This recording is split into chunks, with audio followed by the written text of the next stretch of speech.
Hello बच्चों, आज के इस वीडियो में हम जो वेव ऑप्टिक्स चैप्टर है उसको सबसे पहले शॉर्ट में रिवाइज करेंगे और फिर उसके बाद रिसेंट में जो PYQs आ रखे हैं बोर्ड एग्जाम के अंदर, है ना, उसमें कुछ सेलेक्टेड क्वेश्चन को सॉल्व करेंगे। ठीक है, तो चलिए चैप्टर स्टार्ट करते हैं।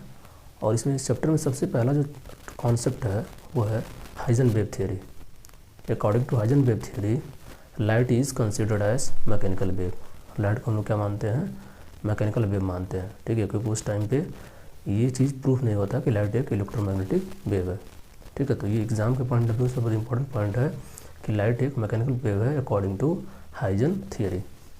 ठीक है, उसके बाद हाइजन ने वेव फ्रंट का कॉन्सेप्ट दिया। वेव फ्रंट आपको पता होना चाहिए। ठीक है, wave front is the locus of all medium particle which are vibrating in the same phase. ठीक है, फिर उसके बाद कॉन्सेप्ट क्या है? टाइप्स ऑफ वेव फ्रंट की। तीन तरह के वेव फ्रंट होते हैं। ठीक है, एक हमारा पॉइंट सोर्स से बनता है, एक हमारा सोर्स इन्फिनिटी पे हो तब बनता है, एक हमारा सोर्स लाइन हो। ठीक है, मतलब जैसे ट्यूबलाइट, तो क्या होगा उससे जो वेव फ्रंट बनेगा वो कैसे बनता है? सिलेंड्रिकल। तो जब पॉइंट सोर्स होता है तो उससे जो हमारा वेव फ्रंट बनता है वो कंसेंट्रिक स्फीयर्स बनते हैं।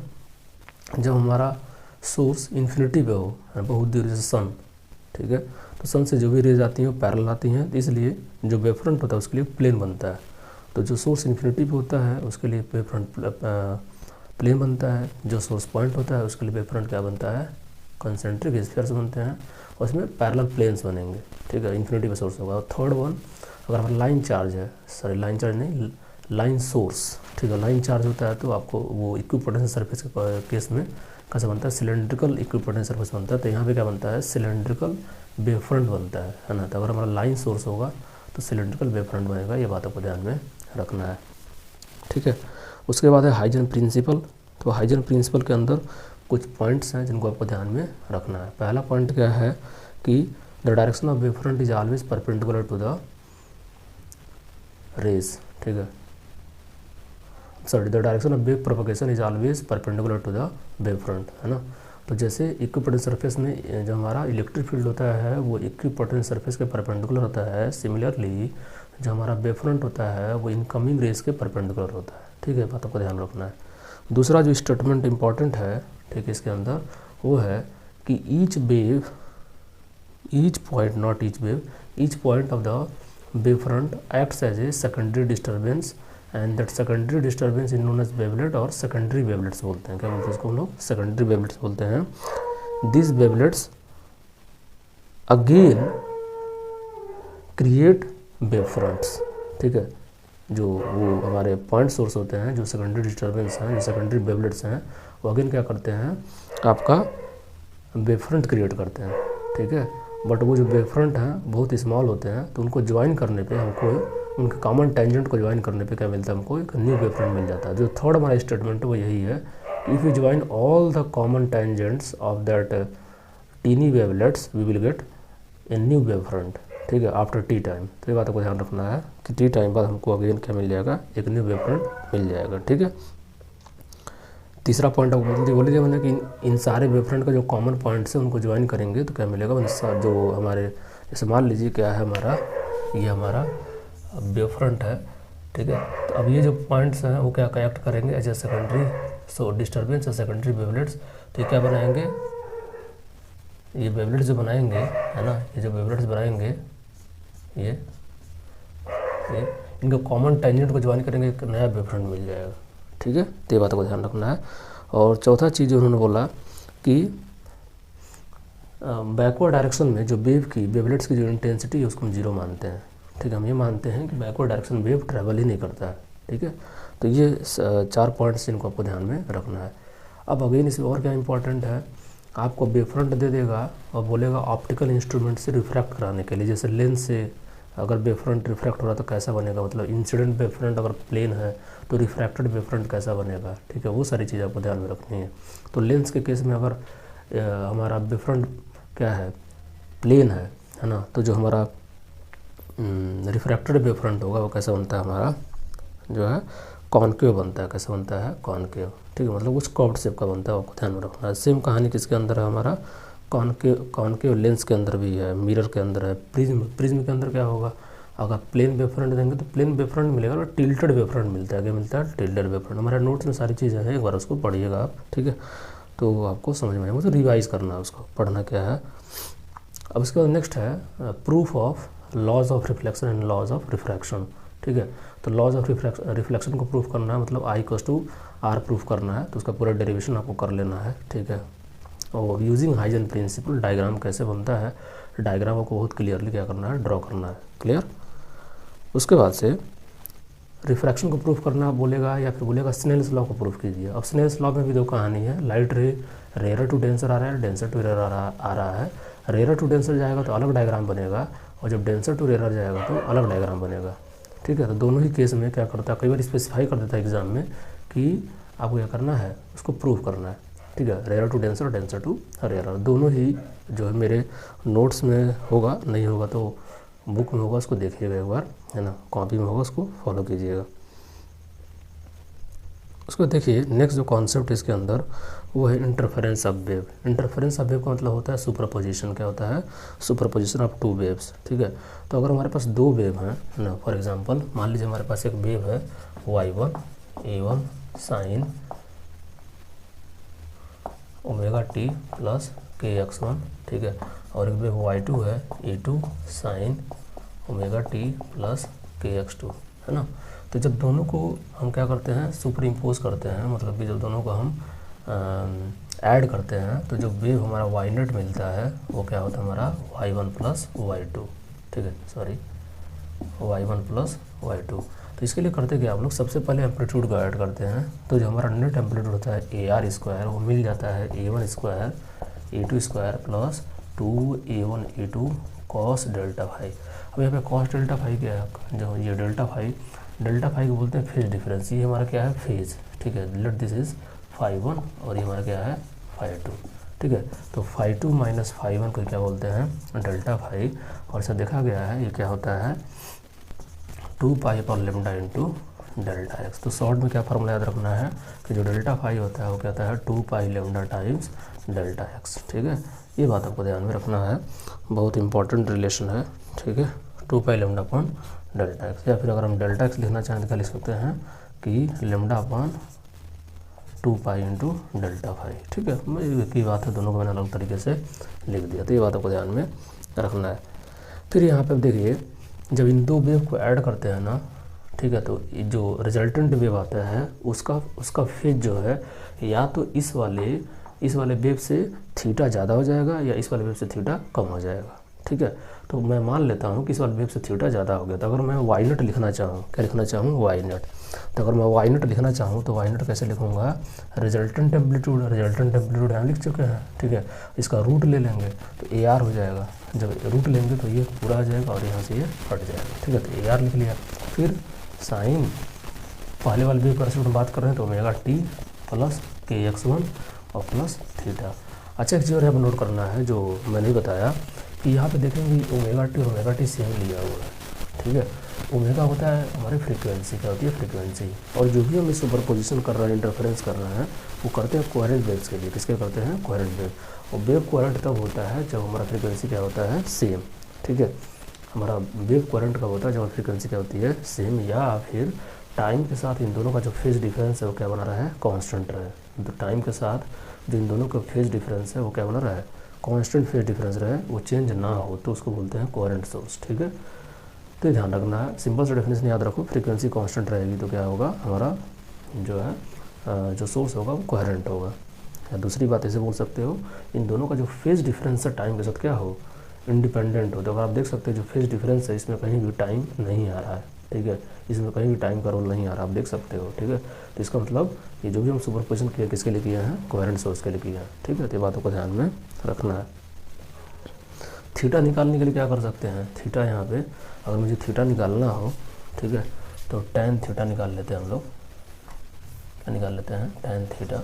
और जो tan थीटा होता है आपका, जैसे आप लोग वहाँ वेक्टर में करते थे, सेम कहानी वेक्टर की है, A2 साइन फाई, ठीक है, A2 sine delta phi, not phi, delta phi है, ठीक है, upon A1 plus A2 sine delta phi, ठीक है। ये बातों को ध्यान रखना फार्मूला, ठीक है, ये फार्मूला को ध्यान रखना अगर थीटा निकालना हो तो, ठीक है। तो फार्मूले आप ध्यान रखिए, यूज आएगा तो करेंगे, कोई दिक्कत नहीं है, ठीक है। तो जो कुछ फार्मूले हैं, जैसे ये बहुत इंपॉर्टेंट है याद रखना, ये बहुत इंपॉर्टेंट है याद रखना, ठीक है। ये इतना इंपॉर्टेंट नहीं है, ठीक है, लेकिन फिर भी इसको रख लिया आप याद रखिए, ठीक। उसके बाद देखिए रिजल्टेंट इंटेंसिटी, ठीक है। अगर हम दो वेव को क्या कर रहे हैं, दो वेव को हम इंटरफेयर करा रहे हैं, तो रिजल्टेंट इंटेंसिटी का एक फॉर्मूला हमको मिलता है, ठीक है। तो रिजल्टेंट इंटेंसिटी IR जो मिलता है, रिजल्टेंट इंटेंसिटी IR से दिखा रहे हैं, तो जो रिजल्टेंट इंटेंसिटी होता है वो I1 + I2। अब I1 क्या है, फर्स्ट वेव की इंटेंसिटी, I2 क्या है, सेकंड वेव की intensity, plus 2 times of I1 I2, ठीक है। ये रूट के अंदर उल्टा है, ठीक है, root cos of delta phi, ठीक है। ये फार्मूला को ध्यान में रखना है। ये तब फार्मूला है जब दोनों वेव की इंटेंसिटी क्या है, अलग अलग, ठीक है। दोनों वेव की इंटेंसिटी क्या है, अलग अलग, ठीक है। अगर मान लेते हैं दोनों वेव की इंटेंसिटी क्या हो गई, सेम हो गई, दोनों वेव की इंटेंसिटी अगर सेम हो गई, तो अगर ये I और I2 से बराबर हो गया, ठीक है, तब उस टाइम पे क्या फार्मूला बन जाता है, उस टाइम पे ये फार्मूला बनता है 2I, ठीक है, 2I 1 + कॉस, ठीक है, फाई, क्या बनता है, 1 + कॉस फाई, ठीक है। कॉस फाई डेल फाई कर सकते हो, कॉस डेल फाई, ठीक है, ये फार्मूला। या फिर इसी को और कई बार सिंप्लीफाई करके ऐसे लिख देते हैं, ER = क्या लिख देते हैं हम लोग, 4I cos स्क्वायर डेल्टा 5/2, ठीक है, याद रखें। तो कई जगह ये काम दे देता है, कई जगह ये काम दे देता है, तो दोनों ही फार्मूले क्या करना है आपको याद में रखना है, ठीक है। बहुत इंपॉर्टेंट है ये फार्मूला, बहुत इंपॉर्टेंट है, ठीक है। ये भी इंपॉर्टेंट और ये भी इंपॉर्टेंट है, इंटेंसिटी में ये बातों को ध्यान में रखना है। अब जो इंटरफेरेंस होता है, वेव का जो सुपरपोजिशन होता है वो दो तरह का होता है, कंस्ट्रक्टिव और डिस्ट्रक्टिव, ठीक है। कंस्ट्रक्टिव इंटरफेरेंस वो होता है जहाँ पे वेव का सुपरपोजिशन करने के बाद जो एम्पलीट्यूड होता है वो मैक्सिमम मिलता है, ठीक है, इंटेंसिटी मैक्सिमम मिलती है, ठीक है। ये सारी बातें होती हैं और भी बहुत सारे कंडीशन है कंस्ट्रक्टिव इंटरफेरेंस के अंदर, ठीक है। तो कंस्ट्रक्टिव इंटरफेरेंस के अंदर, ठीक है, आप देखेंगे तो जो टेबल बना कर दिया हुआ है मैंने वहाँ पे आपके नोट्स के अंदर, तो वहाँ पे कुछ कंडीशंस हैं कि कंस्ट्रक्टिव इंटरफेरेंस के अंदर जो हमारी रिजल्टेंट इंटेंसिटी है और हमारा AR है, दोनों मैक्सिमम होगा, ये भी मैक्सिमम होगा और ये भी क्या होगा, मैक्सिमम, ठीक है। ये दोनों ही क्या होंगे, मैक्सिमम। साथ में अब ये दोनों मैक्सिमम होने के लिए क्या चाहिए, जाहिर सी बात है कि ये चीज़ मैक्सिमम होना चाहिए। ये चीज़ मैक्सिमम कब होगा, ठीक है, ये चीज़ मैक्सिमम, इसकी मैक्सिमम वैल्यू कितनी होती है, 1, यानी इसकी मैक्सिमम वैल्यू क्या होनी चाहिए, 1 होनी चाहिए, ठीक है। और ये चीज़ 1 कब होगा, ठीक है, ये चीज़ 1 कब होगा, 0 पर, ये चीज़ 1 कब होता है, 0 पे, ठीक है, 0 पे होगा, 2 पाई पे होगा, 4 पाई पे होगा, ठीक है। तो ये बातों को ध्यान में रखना है, ठीक है। तो अगर ये हमारा मैक्सिमम होगा तो यार मैक्सिमम होगा, सिमिलरली यहाँ भी जब ये मैक्सिमम होगा तो ये क्या होगा, मैक्सिमम होगा, ठीक है। तो इसकी मैक्सिमम वैल्यू क्या होगी, 1, इसकी मैक्सिमम वैल्यू 1 होगी तो हमारी इंटेंसिटी क्या हो जाएगी, 4I हो जाएगी, क्या हो जाएगी, 4I, ठीक है। तो कॉस फाई जब कॉस डेल्टा फाई हमारा मैक्सिमम होगा तो इसकी मैक्सिमम कितनी हो जाएगी, 4I, ठीक है। और सिमिलरली हम लोग यहाँ भी कर सकते हैं, ठीक है। तो अगर हम जो है क्या निकालना चाहें इसके केस में, मतलब जब हमारा क्या हो जाए, कॉस डेल्टा मैक्सिमम हो जाए, ठीक है, तो उस केस में ये चीज़ क्या हो जाएगा, ये चीज़ 1 हो जाएगा और ये क्या बन जाएगा, A1 + A2 का होल स्क्वायर बन जाएगा। तो उस टाइम AR कितना आ जाएगा, AR आ जाएगा A1 + A2 का होल स्क्वायर और इसका रूट, क्या आ जाएगा, A1 + A2, ठीक है। सिमिलरली अगर इंटेंसिटी की बात करेंगे, ठीक है, तो IR क्या आ जाएगा, IR आ जाता है क्या चीज़, रूट ऑफ, ठीक है, ये बन जाता है हमारा root of I1 + root of I2, ठीक है, root of I1 + root of I2, ठीक है। यहाँ पे कैसे कर पाएंगे आप देखिए, ठीक है, यहाँ पे इसको क्या लिख सकते हैं, रूट ऑफ I1 का होल स्क्वायर, इसको क्या लिख सकते हैं, रूट ऑफ I2 का होल स्क्वायर, ठीक है। और फिर इसको क्या लिख पाएंगे आप लोग, इसको लिख पाएंगे 2 टाइम्स ऑफ रूट I1 अलग अलग हो जाएगा, तो इसको क्या लिख पाएंगे, इसका होल स्क्वायर, अब होल स्क्वायर हटेगा, ठीक है, रूट के अंदर है, अच्छा ये चीज़ रूट के अंदर नहीं होती, क्या बन जाएगा, इसका होल स्क्वायर, ठीक है। तो एम्पलीट्यूड के केस में A1 + A2 होता है, बट इंटेंसिटी के केस में क्या होता है, रूट I1 + रूट I2 का होल स्क्वायर, ठीक है। तो कुछ चीज़ें ध्यान रखनी है आपको, मैक्सिमम जो है जो इंटरफेरेंस होता है वो कंस्ट्रक्टिव के लिए AR या IR करना चाहिए मैक्सिमम, ठीक है, समझ में आ रहा है। और मैक्सिमम होने के लिए इसकी वैल्यू करनी चाहिए 1, इसकी वैल्यू 1 होने के लिए क्या चाहिए, डेल्टा फाई हमारा जो फेज डिफरेंस है वो या तो 0 हो, 2 पाई हो, 4 पाई हो, 6 पाई हो, ऐसे हो, या फिर वहाँ से हम पाथ डिफरेंस भी निकाल सकते हैं।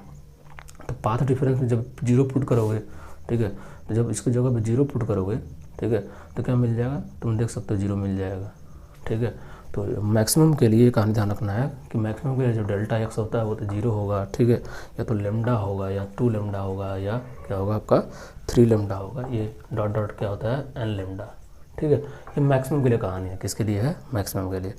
सिमिलरली मिनिमम के लिए, ठीक है, AR और IR क्या हो जाएगा हमारा मिनिमम, ठीक है। अब मिनिमम में ये इसकी मिनिमम वैल्यू कितनी होती है, -1, ठीक है। तो मिनिमम अगर -1 करेंगे तो ये चीज़ क्या हो जाएगा 0, इंटेंसिटी क्या हो जाएगी 0, ठीक है। और ये क्या हो जाएगा A1 - A2, ये क्या हो जाएगा, यहाँ पे A1 + A2 था, यहाँ क्या हो जाएगा A1 - A2, ठीक है। इंटेंसिटी क्या हो जाएगा I1 - √I2 का होल स्क्वायर। फाई क्या हो जाएगा, जो फाई है, अब ये चीज़ -1 कब होता है, पाई पे होता है, ठीक है, फिर 3 पाई पे, फिर पाई 5 पाई पे ऐसे होता है। तो बातों को ध्यान रखना है, 2n - 1 पाई पे क्या होता है, ये 0 होता है। डेल्टा एक्स क्या हो जाएगा, डेल्टा एक्स होता है आपका λ/2, 3 λ/2, 5 λ/2, 7 λ/2। तो ये सब बातें आपको ध्यान में रखनी है, बहुत इंपॉर्टेंट है कंस्ट्रक्टिव और डिस्ट्रक्टिव इंटरफेरेंस की कंडीशंस, ठीक है। तो 4-5 कंडीशंस मैंने नोट्स में दे रखे हैं, उन कंडीशंस को क्या करना है, देखना है, ठीक है। ये वीडियो आप 2x करके देख लीजिएगा, अगर आपको ये सब चीज़ें पता है तो कोई दिक्कत नहीं है। अब इसमें जो सबसे नेक्स्ट इंपॉर्टेंट चीज़ है वो है यंग्स डबल स्लिट एक्सपेरिमेंट, जिस एग्जाम में क्वेश्चन भी आते हैं, ठीक है। यंग्स डबल स्लिट एक्सपेरिमेंट, तो यंग्स डबल स्लिट एक्सपेरिमेंट को परफॉर्म करा गया, ठीक है, लाइट के वेव नेचर को जस्टिफाई करने के लिए, ठीक है, बात समझ में आ रहा ना। तो हमने देखा कि जो है जब हम क्या कर रहे हैं, लाइट को 2 स्लिट से पास करा रहे हैं तो वहाँ पे एक पैटर्न मिल रहा है, जबकि होना क्या चाहिए था, हमको सिर्फ 2 स्लिट लिया है तो दोनों स्लिट के सामने हमको लाइट ब्राइट मिलना चाहिए था, लेकिन हमको अल्टरनेट डार्क ब्राइट मिलता गया, ठीक है। इससे हमको ये पता लगा कि जो वेव है वो अलग अलग पोजीशन पे क्या कर रहा है, इंटरफेयर कर रहा है, सिर्फ एक जगह पर इंटरफेयर नहीं कर रहा है, मैक्सिमम जगह पे क्या कर रहा है वो इंटरफेयर कर रहा है। मतलब बहुत लंबी कहानी है, लेकिन शॉर्ट में बात कर रहे हैं तो जो इतना तो आपको पता ही होगा, ठीक है। तो इसमें आपको क्या याद रखना है, ठीक है, इसमें जो याद रखने वाली बात है,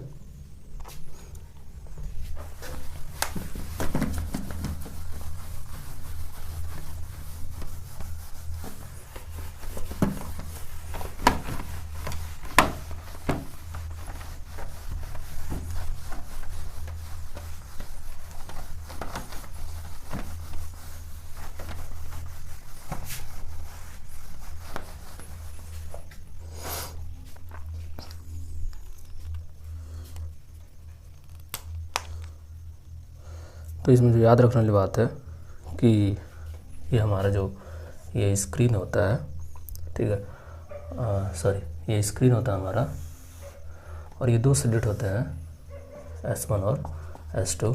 यहाँ पे हमारा कहीं क्या होता है, लाइट सोर्स, ठीक है। लाइट सोर्स को हम लोग जो है लेंस से पास कराते हैं, ठीक है। अब यहाँ से जो हम एक सिंगल सोर्स लेते हैं S, ठीक है, एक सिंगल सोर्स लेते हैं S, ठीक है,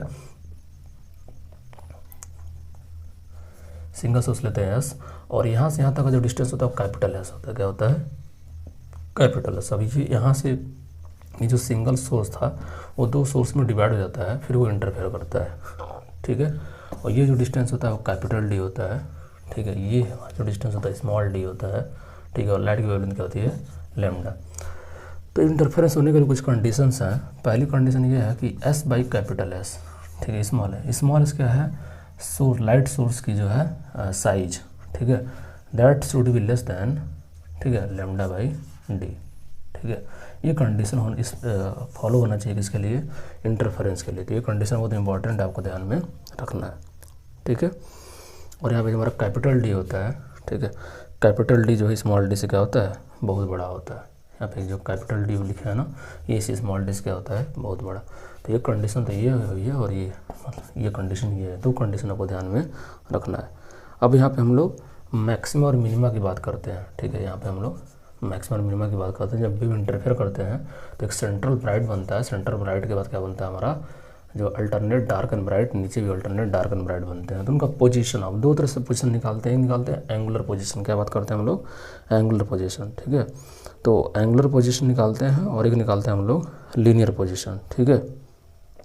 एक निकालते हैं एंगुलर पोजीशन, मतलब एंगुलर पोजीशन मतलब ये कि कितने थीटा पे बना, ठीक है। जो हमारा अगला ब्राइट बनेगा वो किस एंगल पे बनेगा, ठीक है। तो उसको बोलते हैं एंगुलर पोजीशन। और एक होता है लीनियर पोजीशन, कितने डिस्टेंस पे सेंट्रल ब्राइट से कितने डिस्टेंस पे हमको मिला। ठीक है, तो ये बातों को ध्यान में रखना है। ठीक, तो एंगुलर पोजीशन के लिए कंडीशन क्या होता है, देखिए कंस्ट्रक्टर के लिए जो कंडीशन होता है वो हमारा होता है D sine theta equals to N lambda. ठीक है, D sine theta equals to N lambda. अब यहाँ पे थीटा बहुत छोटा होता है। ठीक है, थीटा क्या होता है, बहुत छोटा। तो उस केस में जो डी थीटा होता है वो एन लेमडा के बराबर होता है। थीटा क्या होता है, N times lambda by small D. ये बोलते हैं एंगुलर पोजीशन। क्या बोलते हैं इसको हम लोग, एंगुलर पोजीशन। मतलब ये nth, ठीक है, nth ब्राइट के लिए क्या है, nth ब्राइट के लिए। तो n की वैल्यू जो है आप क्या करते जाओ, यहाँ पे अलग अलग रखते जाओगे तो आपको मिलता जाएगा। ठीक है, n की वैल्यू जो है आप यहाँ पे डिफरेंट रखते जाओगे तो आपको अल्टरनेट जो ब्राइट है वो आपको मिलते जाएंगे। n की वैल्यू 1 रख दीजिए, 2 रखिए, 3 रखिए, ऐसे मिलते जाएंगे। इसको बोलते हैं एंगुलर पोजीशन। ऐसे ही हमारा क्या होता है, लीनियर पोजीशन। ठीक है, nth ब्राइट। ठीक है, तो nth ब्राइट के लिए हम y के टर्म में बात करते हैं, y n। ठीक है, y भी बोल सकते हैं, इसको क्या बोल सकते हैं, ठीक है, nth ब्राइट। ठीक है, nth ब्राइट। तो ये जो है हमारा डी का टर्म में आता है। डी का टर्म में क्या आता है, n capital D by lambda by small D. तो दोनों डिफरेंस आप देखो। ठीक है, इसमें जो हमारा small D, sorry capital D नहीं है, उसमें कैपिटल डी का टर्म है, इसमें कैपिटल डी का टर्म नहीं है, बाकी दोनों है। तो ये एंगुलर पोजीशन, ये हमारा लीनियर पोजीशन। तो दोनों फार्मूले बहुत इंपॉर्टेंट है, ध्यान में रखना है। ठीक है, उसका डार्क के लिए क्या कंडीशन है, ठीक है, डार्क के लिए कंडीशन होता है, डार्क के लिए कंडीशन होता है हमारा D sine theta equals to 2n - 1/2 into lambda. कई लोग इसको ऐसे भी लिखते हैं D sine theta equals to 2n + 1/2 into lambda, ऐसे भी लिखते हैं। हम दोनों में से कौन सा सही है, ठीक है, दोनों में से कौन सा सही है, इन दोनों में से देखिए दोनों ही सही है, दोनों प्रॉब्लम नहीं है। यहाँ पे जब स्टार्ट करेंगे, ठीक है, यहाँ पे जब स्टार्ट करते हैं तो यहाँ पे n की वैल्यू हम लोग 1 से लेना स्टार्ट करते हैं। किसे लेना स्टार्ट करते हैं, 1 से। ठीक है, तो यहाँ पे वैल्यू 1 से स्टार्ट लेते हैं, यहाँ पे वैल्यू n = 0 से स्टार्ट कर सकते हैं।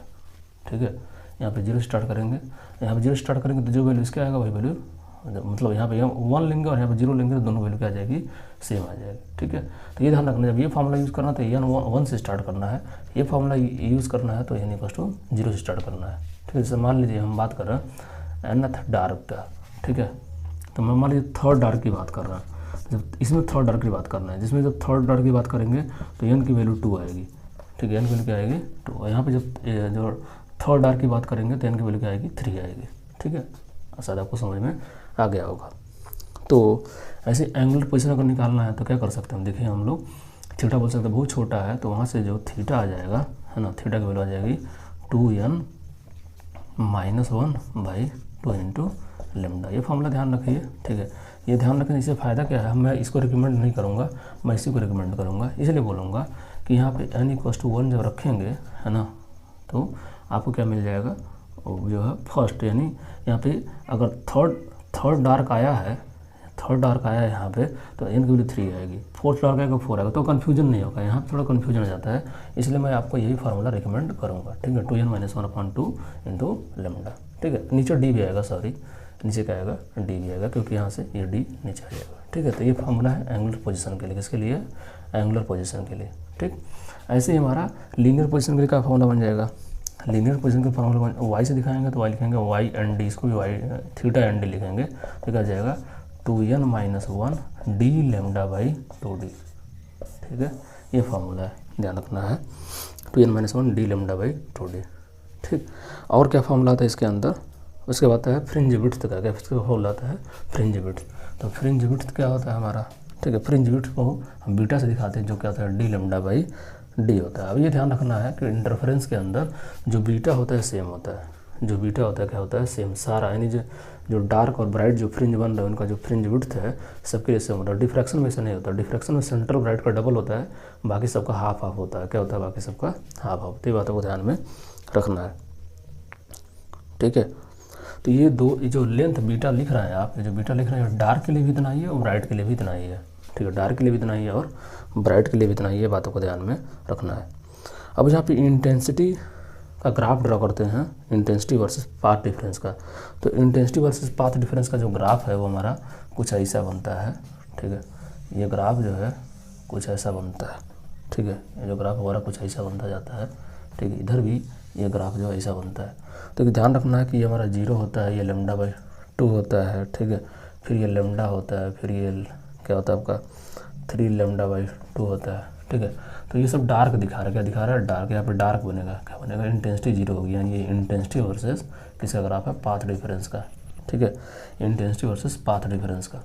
तो जब पाथ डिफरेंस जब पाथ डिफरेंस 0 होगा, ठीक है, तब इंटेंसिटी मैक्सिमम होगी। अब जानते भी हो जब लैम्डा होगा तो मैक्सिमम होगा, जब 2 लैम्डा होगा तो मैक्सिमम होगा, ठीक है। सेम कहानी इधर भी है, ठीक है। ये -λ/2 हो जाएगा, ये क्या हो जाएगा हमारा -λ हो जाएगा, फिर ये -3 λ/2 हो जाएगा, फिर ये हमारा क्या हो जाएगा हमारा ये -2 लैम्डा। तो ऐसे चलता रहेगा, ठीक है। तो यहाँ पे देखिए इंटेंसिटी का जो ग्राफ बनता है ये कुछ ऐसा बनता है, ठीक है। अब कुछ कंडीशंस हैं। कंडीशन फॉर सस्टेन इंटरफेरेंस, मतलब सस्टेन इंटरफेरेंस मतलब होता है कि इंटरफेरेंस हमको क्लियरली ऑब्जर्वेबल हो, है ना। तो उसके लिए कुछ कंडीशंस हैं कि सोर्स कोहेरेंट होना चाहिए, सोर्स कोहेरेंट होना चाहिए, एम्पलीट्यूड दोनों का ऑलमोस्ट, दोनों वेव का एम्पलीट्यूड ऑलमोस्ट क्या होना चाहिए? सेम होना चाहिए। और तीसरा कंडीशन है कि जो कैपिटल डी है, ठीक है, वो स्मॉल डी से बहुत बड़ा चाहिए और फ्रीक्वेंसी तो सेम होना ही चाहिए। कोहेरेंट सोर्स का मतलब क्या होगा? ये 4 कंडीशन है जिनको आपको ध्यान में रखना है।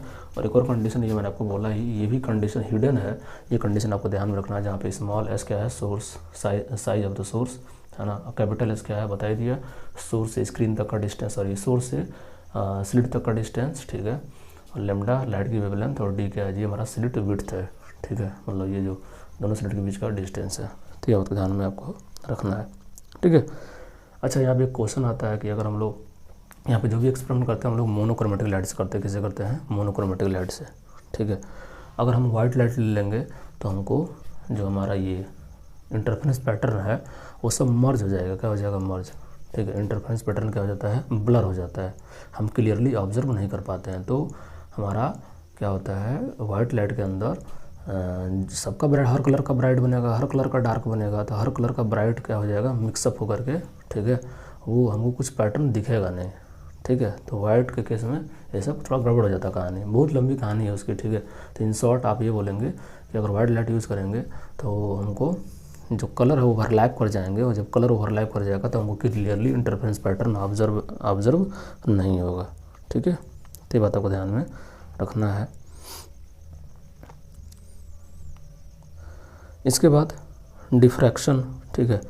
डिफ्रैक्शन क्या है? डिफ्रैक्शन में क्या करते हैं हम लोग? सिंगल स्लिट एक्सपेरिमेंट परफॉर्म करते हैं। डिफ्रैक्शन में क्या होता है? बेंडिंग ऑफ लाइट होता है from the sharp corner of any object, ठीक है। कोई ऑब्जेक्ट है उसका जो शार्प कॉर्नर है, शार्प कॉर्नर के अराउंड जो है लाइट का क्या हो जाना? बेंड हो जाना, उसको क्या होता है? हम लोग डिफ्रैक्शन, ठीक है। तो डिफ्रैक्शन को जो है वेरीफाई करने के लिए हमने क्या किया था जी? सिंगल स्लिट एक्सपेरिमेंट किया था, ठीक है। सिंगल स्लिट एक्सपेरिमेंट किया था। सिंगल स्लिट एक्सपेरिमेंट में, ठीक है, होता क्या है?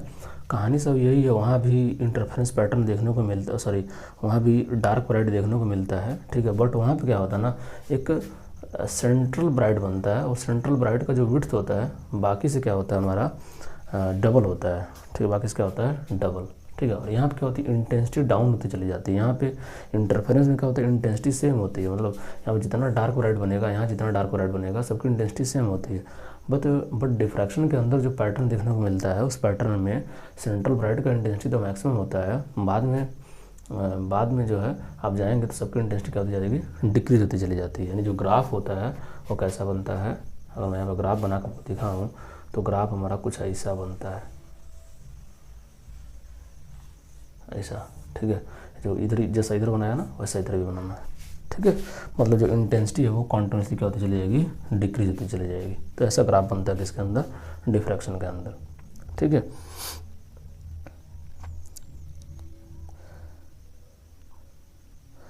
अच्छा, इसमें जो है इसमें भी मैक्सिमम मिनिमम बनता है, ठीक है। इसमें भी विड्थ निकालते हैं, ठीक है। कोई डिफरेंस सिलेबस नहीं है, चिंता नहीं करना है।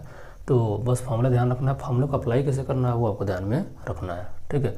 तो यहाँ पे जो कंडीशन मैक्सिमा के लिए होता है, यहाँ पे यानी जो कंडीशन ब्राइट के लिए होता है, सीधा उल्टा कंडीशन किसके लिए जाता है? डिफ्रैक्शन के लिए। डिफ्रैक्शन में जो है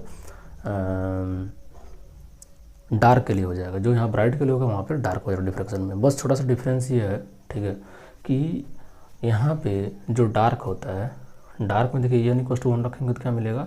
n इक्वल टू 1 रखेंगे तो यहाँ पे मिल जाएगा आपको कितना, और यहाँ पे n इक्वल टू 1 रखेंगे तो 1 रखेंगे क्या मिल जाएगा आपको, λ/2d मिल जाएगा। क्या मिल जाएगा, λ/2d।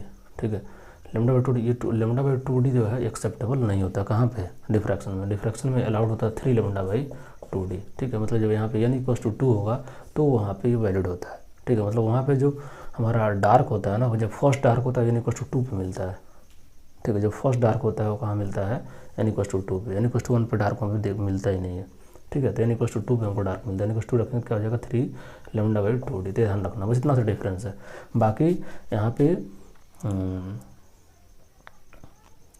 यहाँ पे जो आपका ब्राइट है, यहाँ पे जो आपका ब्राइट है वो वहाँ पे डार्क बन जाता है। यहाँ पे जो डार्क है वहाँ पे ब्राइट का कंडीशन बन जाता है। तो रिवर्स कंडीशन में ध्यान रखना, यहाँ पे जो ब्राइट है वहाँ पे डार्क बन जाता है, यहाँ पे जो डार्क का कंडीशन है वहाँ पे ब्राइट बन जाता है।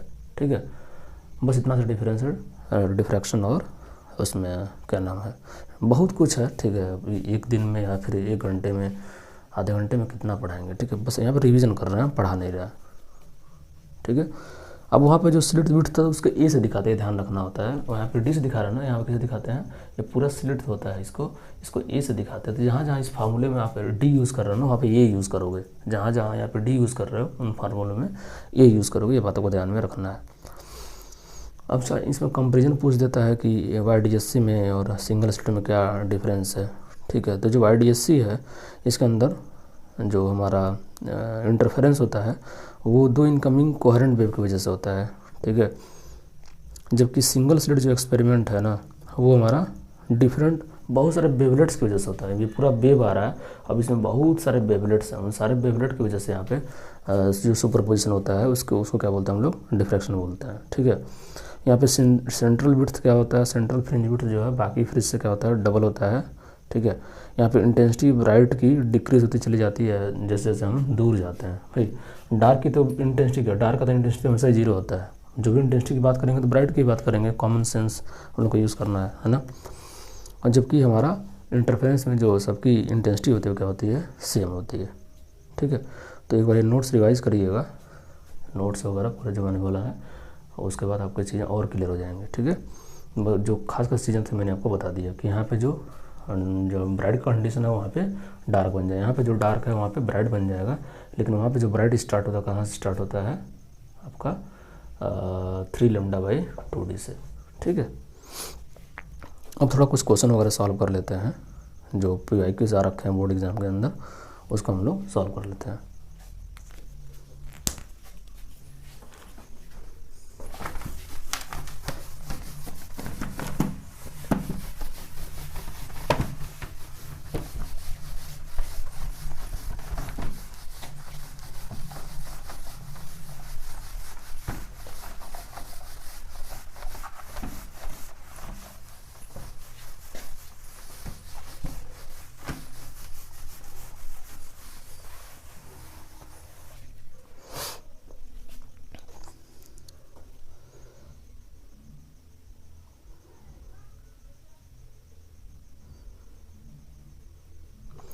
तो देखिए अभी मैंने ये हाइजन प्रिंसिपल बेस्ड जो है 2023 में क्वेश्चन था, इसमें जो आपको ये बताना है कि इंटेंसिटी फॉरवर्ड और बैकवर्ड में क्या होती है। तो फॉरवर्ड में आपका मैक्सिमम होता है, बैकवर्ड में क्या होता है, 0 होता है। ठीक है, ये भी सेकंड कर लीजिएगा। Third, so that reflection of light wave plane interface using Huygens principle. देखिए 25 में आ गया है ये जो हाइजन प्रिंसिपल से स्नेल्स लॉ को प्रूफ करने का हो सकता है इस बार, फिर स्नेल्स लॉ ही आ जाए प्रूफ करने के, रिफ्रैक्शन या फिर जो है रिफ्लेक्शन देते हैं प्रूफ करने के लिए। ठीक है, तो 4, 5, 6 ये सब, इवन 7, ठीक है, 8, 9, 10, 11, ठीक है, ये सब आप कर सकते हैं। ठीक है, ये सब कुछ करने लायक नहीं है, आप करिएगा इसको।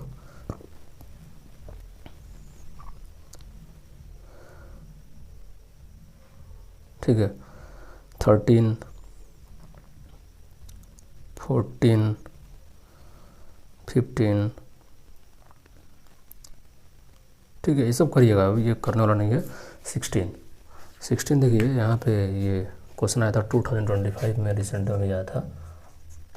बोला जा रहा है कि to coherent waves each of intensity I naught produce interference pattern on the screen, the average intensity of the light on the screen is. ठीक है, तो हो क्या रहा है, देखिए दो कोहेरेंट वेव्स हैं, दोनों की इंटेंसिटी क्या है, दो कोहेरेंट वेव्स हैं, दोनों की इंटेंसिटी क्या है, आई नॉट है, दोनों की इंटेंसिटी क्या है, I naught, produce interference pattern on the screen, तो स्क्रीन पे क्या कर रहे हैं, इंटरफेरेंस पैटर्न निकाल रहे हैं, the average intensity of the light on the screen is. ठीक है, तो क्या होगा, आपको बताना है कि एवरेज इंटेंसिटी कितनी होगी। ठीक है, एवरेज इंटेंसिटी कितनी होगी ये आपको बताना है। ठीक, तो देखिए दोनों करंट सोर्स हैं, दोनों की इंटेंसिटी आई नॉट है, दोनों क्या कर रहे हैं, इंटरफेयर कर रहे हैं। ठीक है, तो आपको एवरेज इंटेंसिटी बतानी है। तो एवरेज इंटेंसिटी का क्या फॉर्मूला होता है, अगर आप देखिए, सॉरी इंटेंसिटी, पहले तो इंटेंसिटी का क्या फॉर्मूला होता है, इंटेंसिटी का फॉर्मूला हम पढ़ रखे हैं, I equals to 2 I naught. ठीक है, I equals to 2 I naught 1 plus cos of delta phi, ये हम पढ़ चुके हैं हम लोग, ये हम लोग पढ़ चुके हैं, आई जो इंटेंसिटी होता है। ठीक है, अब ये बोल रहे हैं कि जो इसका एवरेज निकालिए आप कितना आएगा, जो इंटेंसिटी है ना, ये जो इंटेंसिटी है इसका एवरेज कितना आएगा। तो एवरेज कैसे निकालते हैं जी, हम आपको इसी चैप्टर में बताया है, एवरेज निकालने के लिए हम इसका एवरेज निकालेंगे और इसका भी एवरेज हो जाएगा। ठीक है, और 1 plus cos of delta phi, इसका एवरेज हो जाएगा। ठीक है, अब इसका जब एवरेज करेंगे तो देखिए ये कांस्टेंट है, जब कांस्टेंट है तो एवरेज किसका होगा, इसका, है ना। तो जब इसका एवरेज होगा, ठीक है, ये 2 आई नॉट बाहर आ जाएगा और इसका जो एवरेज होगा तो कॉस का एवरेज क्या होता है, 0, कॉस डेल्टा फाई का एवरेज क्या होता है, 0, यानी कॉस साइन सब होता है ना, एवरेज 0 होता है, तो बचा क्या 1, तो कितना का आंसर 2 आई नॉट। ठीक है, तो कौन सा आंसर हो जाएगा, बी, कौन सा आंसर, सी पार्ट इसका आंसर हो जाएगा। क्वेश्चन नंबर 16 देखिए, सॉरी 17 नंबर, दिस इज 16। बोला जा रहा है कि यंग्स डबल स्लिट एक्सपेरिमेंट जो है एयर में परफॉर्म कर रहे हैं, क्या कर रहे हैं, एयर में परफॉर्म कर रहे हैं, और फ्रिंज विड्थ जो मिल रहा है वो 0.44 mm मिल रहा है। ठीक है, यानी जो बीटा की वैल्यू है, बीटा एयर दिया हुआ 0.44।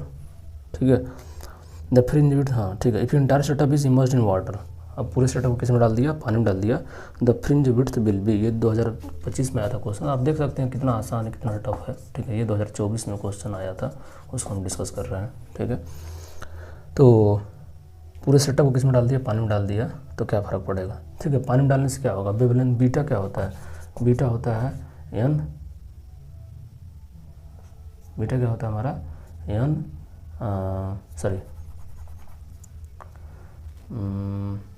D lambda by D. ठीक है, क्या होता है, डी लेमडा बाई, बीटा की वैल्यू एन बीटा डिपेंड करता है, बीटा का सबके लिए सेम होता है। ठीक है, बीटा क्या हो जाएगा, D lambda by D.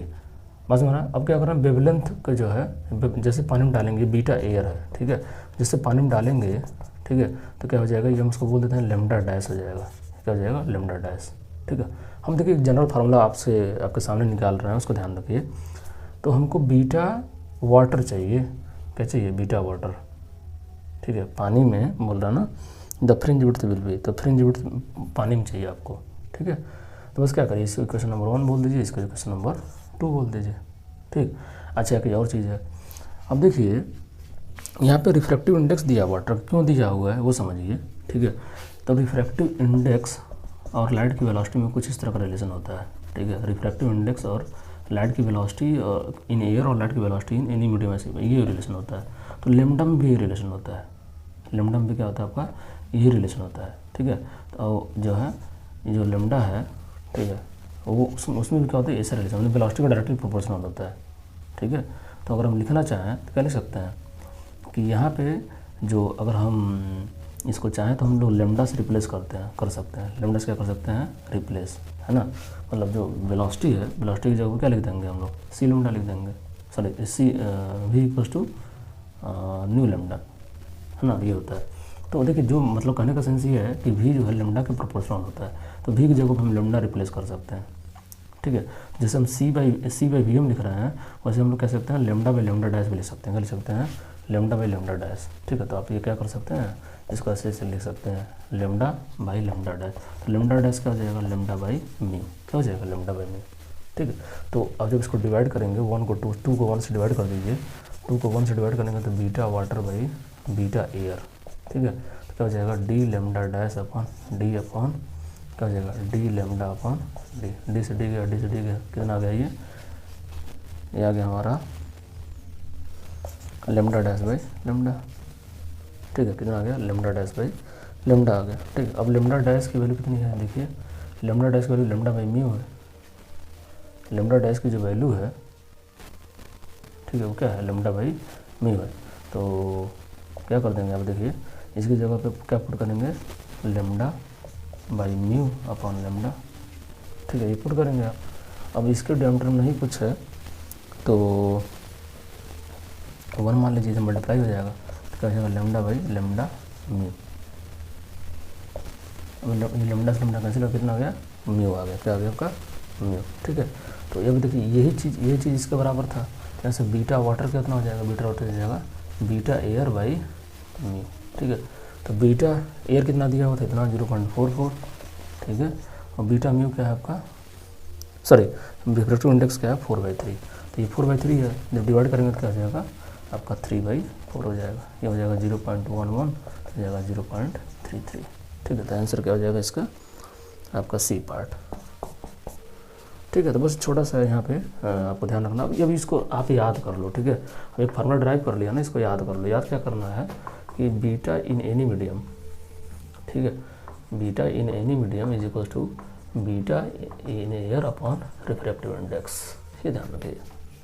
Beta किसी मीडियम क्या होगा, बीटा एयर अपॉन म्यू के बराबर होगा, ये जो आपका की पॉइंट है वो ध्यान में रखना है।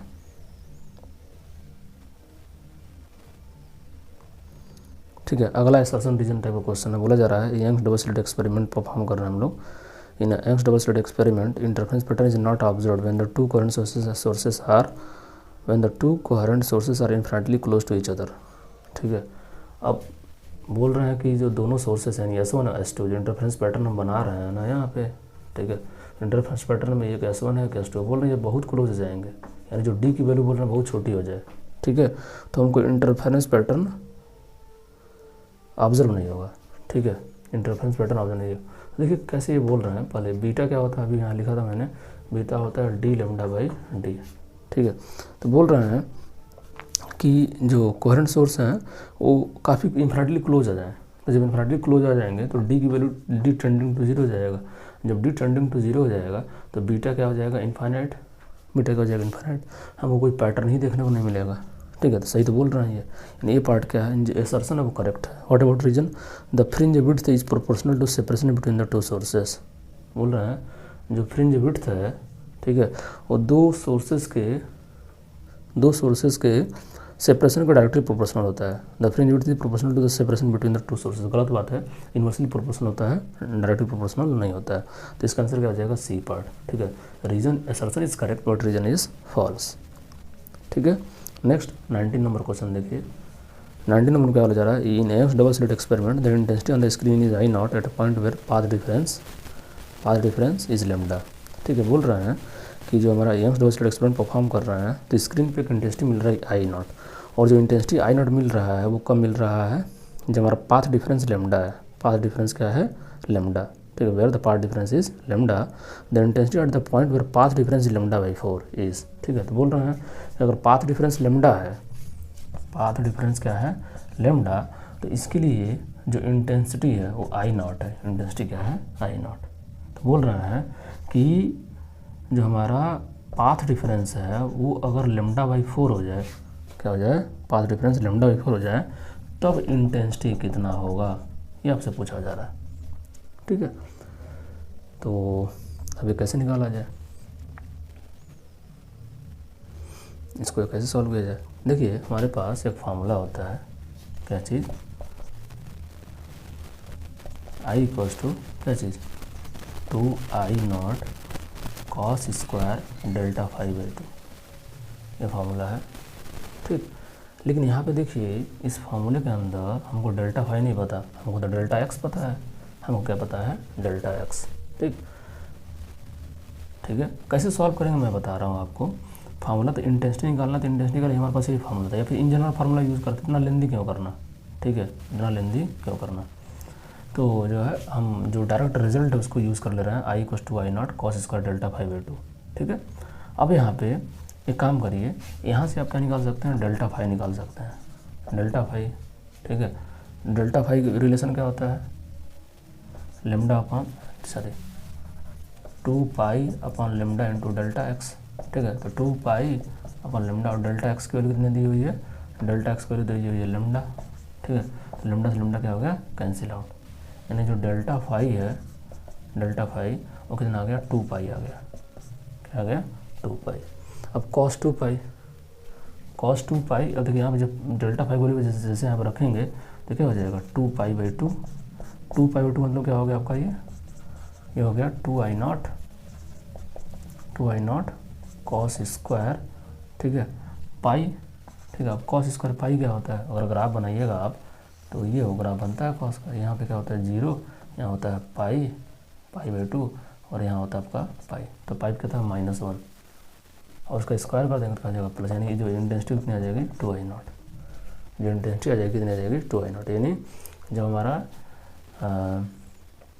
जो हमारी इंटेंसिटी है वो बोल रहे हैं i0 है, ठीक है। जो इंटेंसिटी देखिए अब हम लोग i0 वर्ड यूज़ करते हैं, काम करते हैं इसको i डैश बोल देते हैं, फार्मूले से कन्फ्यूजन हो जाएगा, ये i डैश, ठीक है, i डैश, ठीक है। तो जो ये i0 बोल रहे हैं इंटेंसिटी, तो i0 की वैल्यू कितनी आ गई, इनके अकॉर्डिंग जो इंटेंसिटी i0 आ रही थी वो कितने आ गई हमारे 2i डैश हो गया, कितना हो गया 2i डैश, ठीक है। तो आपको क्या करना है, अब इस i0 के टर्म में ही इसकी भी इंटेंसिटी निकालनी है, जो इंटेंसिटी i है, ठीक है, जो इंटेंसिटी i है उस i0 के टर्म में कितना आएगा वो निकालना है। तो बस कुछ नहीं करना, इसकी जगह पे क्या पुट कर दीजिए, यहाँ पे लेमडा बाई 2 लेमडा था, लेमडा बाई 4 पुट कीजिए, तो लेमडा कितना हो जाएगा, लेमडा बाई लेमडा बाई, रुक जाओ 2 मिनट, तो लेमडा कैंसिल हो गया, ये हाँ क्या आ गया पाई बाई 2, कितना हो गया पाई बाई 2। अब ये पाई बाई 2 आ गया तो क्या करिएगा, अब यहाँ पे इंटेंसिटी अगर निकाल लीजिए तो क्या हो जाएगा 2i डैश कॉस स्क्वायर और पाई बाई 2 बाई 2 है तो क्या हो जाएगा पाई बाई 4, पाई बाई 4 मतलब कितना होता है 1/√2, 1/√2 मतलब क्या हो गया, उसका स्क्वायर कितना हो गया 1/2, ठीक है। तो ये फाइनली आ जाएगा 2i डैश इंटू 1/2, 2 कैंसिल कितना हो गया i डैश, ठीक है, कितना हो गया i डैश, ठीक। तो i की वैल्यू क्या आ गई i डैश, अब i डैश i के टर्म में कितना होगा, i डैश जो i0 का टर्म में कितना होगा, यहाँ से अगर आप देखिए तो i डैश हो गया i0/2, तो बस i डैश की जगह पे क्या रख दीजिए आप i0/2, ठीक है। यानी इंटेंसिटी कितनी हो जाएगी, हाफ हो गई, इंटेंसिटी कितनी हो गई, इंटेंसिटी हाफ, यानी जब हमारा लेमडा था तब इंटेंसिटी i0 था और जब लेमडा बाई 4 हो गया, ठीक है, तो इंटेंसिटी की वैल्यू कितनी आ गई, इंटेंसिटी की वैल्यू हो गई i0/2, ठीक है। तो इस तरह क्वेश्चन जो है एग्ज़ाम में आ जाते हैं, कई साल आई थिंक ये सब क्वेश्चन आया हुआ है, तो उसको ध्यान में रखना है। अगला क्वेश्चन 20 नंबर देखिए,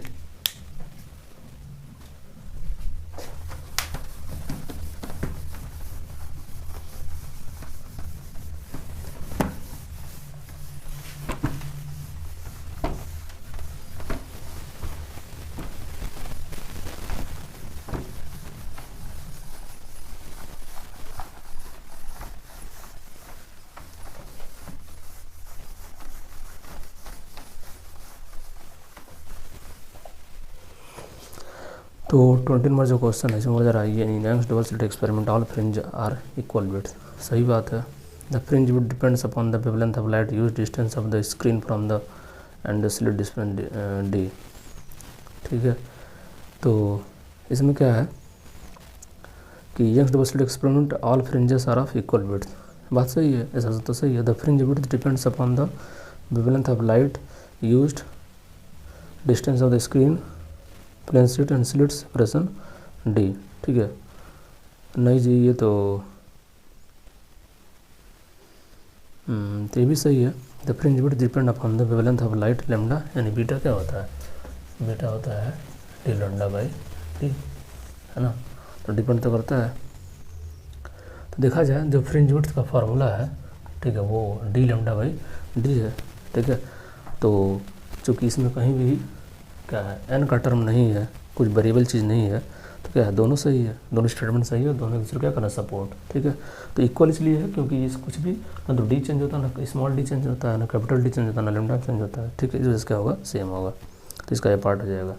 21 in Young's double slit experiment the screen is moved away from the plane of the slit, what will its effect on the following, ठीक है। बोल रहे हैं कि यंग्स डबल स्लिट एक्सपेरिमेंट में screen is moved away from the plane of the slits, ठीक है। यानी इसका मतलब ये कह रहे हैं कि ये हमारा स्क्रीन था, सॉरी स्लिट था, और ये हमारी स्क्रीन था। अब ये जो डिस्टेंस है ज़्यादा होगा, बढ़ा दिए ना, डी बढ़ा रहे हैं, डी क्या कर रहे हैं, बढ़ा रहे हैं। What's its effect on the following, पहला angular separation of the fringes, ठीक है, तो angular separation of the fringes, ठीक है, और क्या है फ्रिंज विड्थ, तो angular separation of the fringes, अभी angular separation of the fringes क्या होगा, ठीक है, ये जो हमारा क्या हो जाएगा, ये D sine theta equals to N lambda होता है, ठीक है, ये थीटा को इस्तेमाल होगा तो क्या हो जाएगा हमारा, थीटा की वैल्यू क्या हो जाएगी यहाँ पे एन लेमडा बाई डी, ये है हमारा थीटा। और हमारा क्या कर हम लोग दूसरा कंडीशन क्या है हमारा, D sine theta equals to 2n minus, ठीक है, इंटू लेमडा बाई 2, यह फार्मूला। तो यहाँ से भी थीटा क्या हो जाएगा, थीटा हो जाएगा, ये nth ब्राइट के लिए है, ये nth डार्क के लिए है, तो क्या हो जाएगा ये 2n minus 1 by 2d into lambda, ठीक। तो अगर आप देखिए तो यहाँ पे जो एंगुलर फ्रिंज है, ठीक है, जो हमारा एंगुलर सेपरेशन है ऑफ द फ्रिंजेस, वो हमारा क्या रहेगा, कांस्टेंट रहेगा। जो एंगुलर सेपरेशन है, जो फ्रिंज का एंगुलर सेपरेशन मतलब कि एक तरह से फ्रिंज विड्थ बोल सकते हैं आप, ठीक है। यहाँ से जब आप सब्ट्रैक्ट करेंगे, मतलब जो है इन जनरल फार्मूला निकालेंगे, मतलब इन जनरल का मतलब जैसे आप निकाल लीजिए फर्स्ट ब्राइट और फर्स्ट डार्क, दोनों को सब्ट्रैक्ट कर दीजिएगा तो क्या मिल जाएगा आपको, एंगुलर सेपरेशन मिल जाएगा, फ्रिंज का एंगुलर सेपरेशन, ठीक है। तो वो जो सेपरेशन मिलेगा आप देखेंगे उसमें एन इंडिपेंडेंट है, ठीक है, सिर्फ इस पर डिपेंड करेगा लेमडा पे स्मॉल डी पे, ठीक है। तो वो क्या हो गया आपका कांस्टेंट, हमेशा ही कांस्टेंट रहेगा, ठीक है। मतलब यहाँ पे कैपिटल डी पे डिपेंड ही नहीं कर रहा है, कैपिटल डी पे डिपेंड नहीं कर रहा, तो जब कैपिटल डी पे डिपेंड ही नहीं कर रहा तो क्या रहने वाला है, कांस्टेंट रहने वाला है। अगला फ्रिंज विड्थ, ठीक है, तो फ्रिंज विड्थ क्या होता है, फ्रिंज विड्थ में देखिए डी का टर्म आता है, कैपिटल डी का टर्म, तो फ्रिंज विड्थ क्या हो जाएगा, डिक्रीज होगा। तो हमारा जो एंगुलर सेपरेशन है वो कांस्टेंट रहेगा, बट फ्रिंज विड्थ क्या रहेगा, डिक्रीज, तो सी ऑप्शन हो जाएगा इसका, ठीक है। सी ऑप्शन में क्या लिखा हुआ है, रिमेन्स कांस्टेंट बट डिक्रीजेस, ठीक है, हो जाएगा। अगला क्वेश्चन देखिए, क्वेश्चन नंबर 22, क्या बोला जा रहा है इसमें, in interference experiment third bright fringe is obtained at a point on the screen with a light of 700 nanometer. What should be the wavelength of the light source in order to obtain fifth bright fringe at the same point, ठीक है। तो बोल रहे हैं कि interference experiment है, third bright fringe obtain हो रहा है स्क्रीन पे, ठीक है, थर्ड ब्राइट, ठीक है। थर्ड ब्राइट की कंडीशन क्या हो जाएगा, अगर आप यहाँ निकालिए थर्ड ब्राइट का कंडीशन, तो y 3b, ठीक है। तो इन जनरल फार्मूला क्या होता है, इन जनरल फार्मूला होता है n, अरे क्या लिख रहा हूँ मैं, N D lambda by D, ये इन जनरल फार्मूला होता है। थर्ड की बात करें तो क्या हो जाएगा, ये 3, ठीक है, ये कुछ हो जाएगा। तो बोल रहे हैं यहाँ पे interference experiment third bright fringe is obtained at a point on the screen with a light of 700 nanometer. तो जो लेमडा की वैल्यू कितनी दी हुई है, 700 नैनोमीटर दिया हुआ है, ठीक है। फिर आगे बोल रहे हैं what should be the wavelength of light source in order to obtain the fifth bright fringe, ठीक है।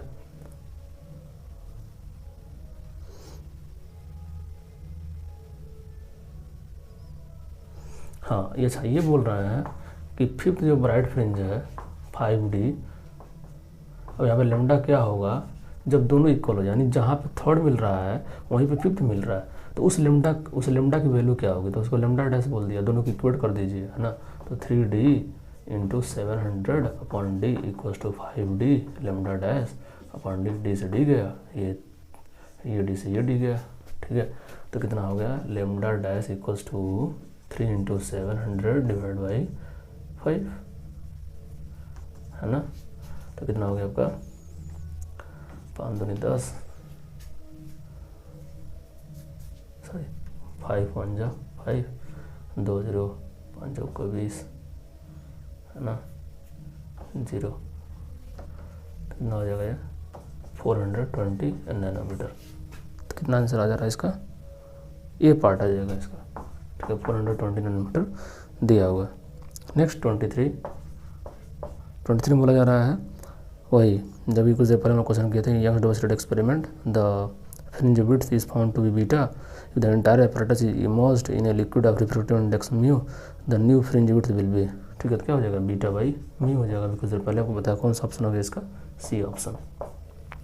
ठीक है, fourth one, Young's double slit experiment is performed by using green, red and blue monochromatic light source one at a time, the value of the fringe width will be maximum in case of, तो fringe width maximum कब होगा, जिसका wavelength maximum होगा, तो red का wavelength maximum होता है इसलिए रेड लाइट हो जाएगा। ठीक है, 25। In next double slit experiment the path difference between two interfering wave eight a point on the screen is 5 lambda, lambda being wavelength of light use. ठीक है, तो बोल रहे हैं कि यहाँ पे कि यंग डबल स्लिट एक्सपेरिमेंट में पाथ डिफरेंस जो है टू इंटरफेयरिंग वेव के बीच में कितना है, 5 लैम्डा बाई 2 है। ठीक है, पाथ डिफरेंस कितना है, 5 लैम्डा बाई 2 है।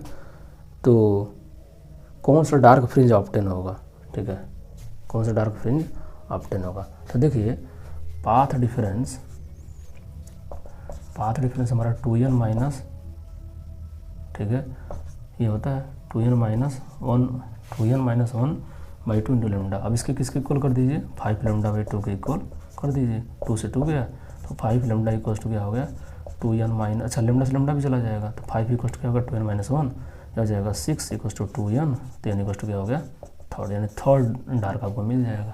ठीक है, बस मैं कैसे लिख रहा हूँ मैं, देखिए जो पाथ डिफरेंस होता है ना, पाथ डिफरेंस डार्क के लिए उसका जनरल फार्मूला ये होता है। अब बोल रहा है पाथ डिफरेंस इतना दिया हुआ है तो इक्वेट कर दीजिए, तो यहाँ से n की वैल्यू सॉल्व हो जाएगी।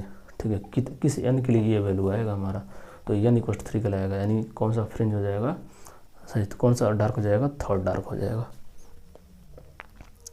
ठीक है, अगला बोल रहे हैं if one of the slit young double slit experiment is fully closed. अब यहाँ पे 2 स्लिट है ना, बोल रहे हैं इसमें से एक को क्लोज कर दिया। ठीक है, the new pattern has dash central maximum in angular size. ठीक है, तो new pattern has angular central होगा, क्या होगा, angular central maximum, sorry has a bright central maximum in angular size, है ना, तो ब्राइट सेंट्रल होगा मैक्सिमम।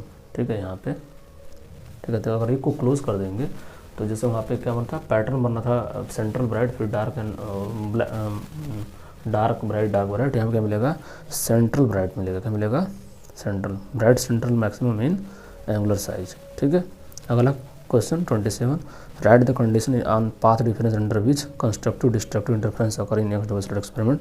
तो बोल रहे हैं कंस्ट्रक्टिव डिस्ट्रक्टिव इंटरफेरेंस के लिए आपको क्या करना है, कंडीशन बताना है, जो कि ऑलरेडी मैं आपको वीडियो की स्टार्टिंग में ही बता दिया था।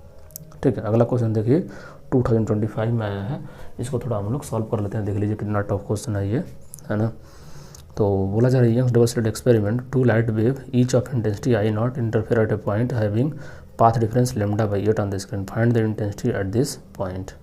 ठीक है, तो क्या बोला जा रहा है, 2 वेव हमारे पास, ठीक है भाई, इंटरफेयर होगा 2 वेव रहेगा 2 light wave each intensity I0, दोनों की इंटेंसिटी कितनी है, I0 है ना, interfere at a point having path difference lambda by 8, है ना, तो दोनों के बीच में जो पाथ डिफरेंस और लैम्डा बाई 8 है स्क्रीन पे, उसकी इंटेंसिटी बतानी है। तो इंटेंसिटी का फॉर्मूला क्या होता है, मैंने आपको I equal to 2I0 1 plus cos delta phi, ये बताया आपको मैंने। ठीक है, ये बताया आपको। अब हमको डेल्टा फाई नहीं पता, हमको डेल्टा एक्स पता है। डेल्टा एक्स क्या पता है, दिया हुआ क्वेश्चन में पाथ डिफरेंस दिया हुआ लैम्डा बाई 8। ठीक है, तो पाथ डिफरेंस का फॉर्मूला क्या होता है, तो पाथ डिफरेंस होता है हमारा 2 पाई अपन लैम्डा इंटू, ठीक है, फेज डिफरेंस, सॉरी उल्टा लिख दिया, phase difference equal to path difference होता है। अब पाथ डिफरेंस को दिया है तो इसकी जगह पे रख दीजिए लैम्डा बाई 8, लैम्डा से लैम्डा गया कितना गया, ये पाई बाई 4। ठीक है, तो डेल्टा फाई की वैल्यू होगी पाई बाई 4, इसको यहाँ पुट कर दीजिए। ठीक है, तो क्या हो जाएगा 2I0 1 plus cos of pi by 4। अब कॉस ऑफ पाई बाई 4 कितना हो जाएगा, 1/√2, क्या हो जाएगा 1/√2, तो 2I0, ठीक है, ये हो जाएगा √2 + 1/√2। ठीक है, काम कर लीजिए, इसको यहाँ से मल्टीप्लाई तो √2 से ये √2 आ जाएगा और मल्टीप्लाई हो जाएगा, कितना आ जाएगा ये I0 और √2 हो गया और ये क्या हो गया √2, तो ये हमारा आंसर हो जाएगा।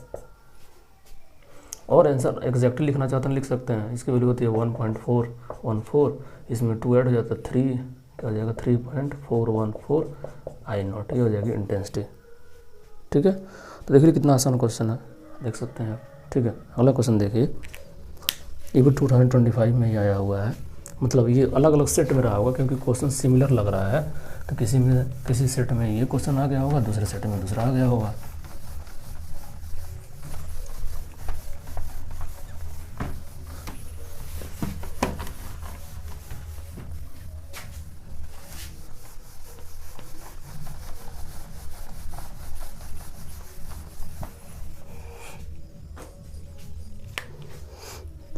तो 29 नंबर देखिए,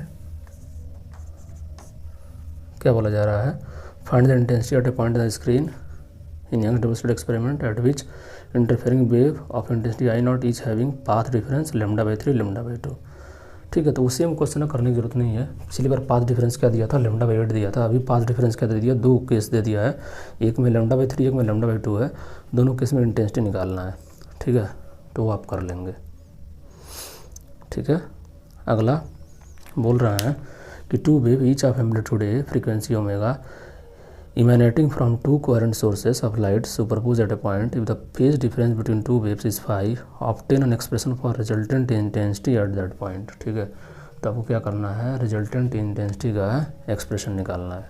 ठीक है, 2 वेव हैं जिसका एम्पलीट्यूड ए है, फ्रीक्वेंसी ओमेगा है, दोनों कोहेरेंट सोर्स ऑफ लाइट से प्रोड्यूस हो रहे हैं, उनके बीच में जो है फेज डिफरेंस का 5 है, तो क्या करना है, एक्सप्रेशन निकालना है रिजल्टेंट इंटेंसिटी के लिए। ठीक है, तो रिजल्टेंट इंटेंसिटी के लिए आप एक्सप्रेशन कैसे निकाल सकते हो। ठीक है, या डायरेक्ट आप ये यूज़ कर लो।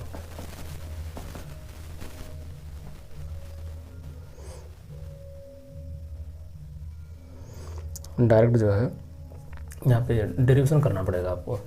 ठीक है, पूरा यहाँ पे ऐसा ही इन्होंने बोला नहीं हुआ है, अगर आप क्वेश्चन ध्यान से पढ़ेंगे तो बोला 2 वेव्स ईच ऑफ एम्पलीट्यूड ए, दोनों का एम्पलीट्यूड ए है, फ्रीक्वेंसी दोनों की ओमेगा है, दोनों कोहेरेंट सोर्सेज हैं, तो अगर फ्रीक्वेंसी ओमेगा है तो दोनों का ओमेगा हो जाएगा। ठीक है, कोई कोहेरेंट बोल दिया, कोहेरेंट बोल दोनों का ओमेगा सेम हो जाएगा। Superpose at a point if the phase difference between the 2 waves is 5, obtain an expression for the resultant intensity at that point. ठीक है, तो अब यहाँ पे क्या लिखना पड़ेगा आपको, यहाँ पे अगर आप लिखना चाहेंगे तो y1 लिखेंगे A1, ये वाला छोटा वाला ए है, तो दोनों का ए है, तो क्या हो जाएगा ए साइन ओमेगा टी प्लस के x1। ठीक है, और y2 क्या हो जाएगा ए साइन ओमेगा टी प्लस के x2। बस मेरा ना, अब इसको ले करके आपको आगे बढ़ना पड़ेगा, इंटेंसिटी ड्राइव करना पड़ेगा।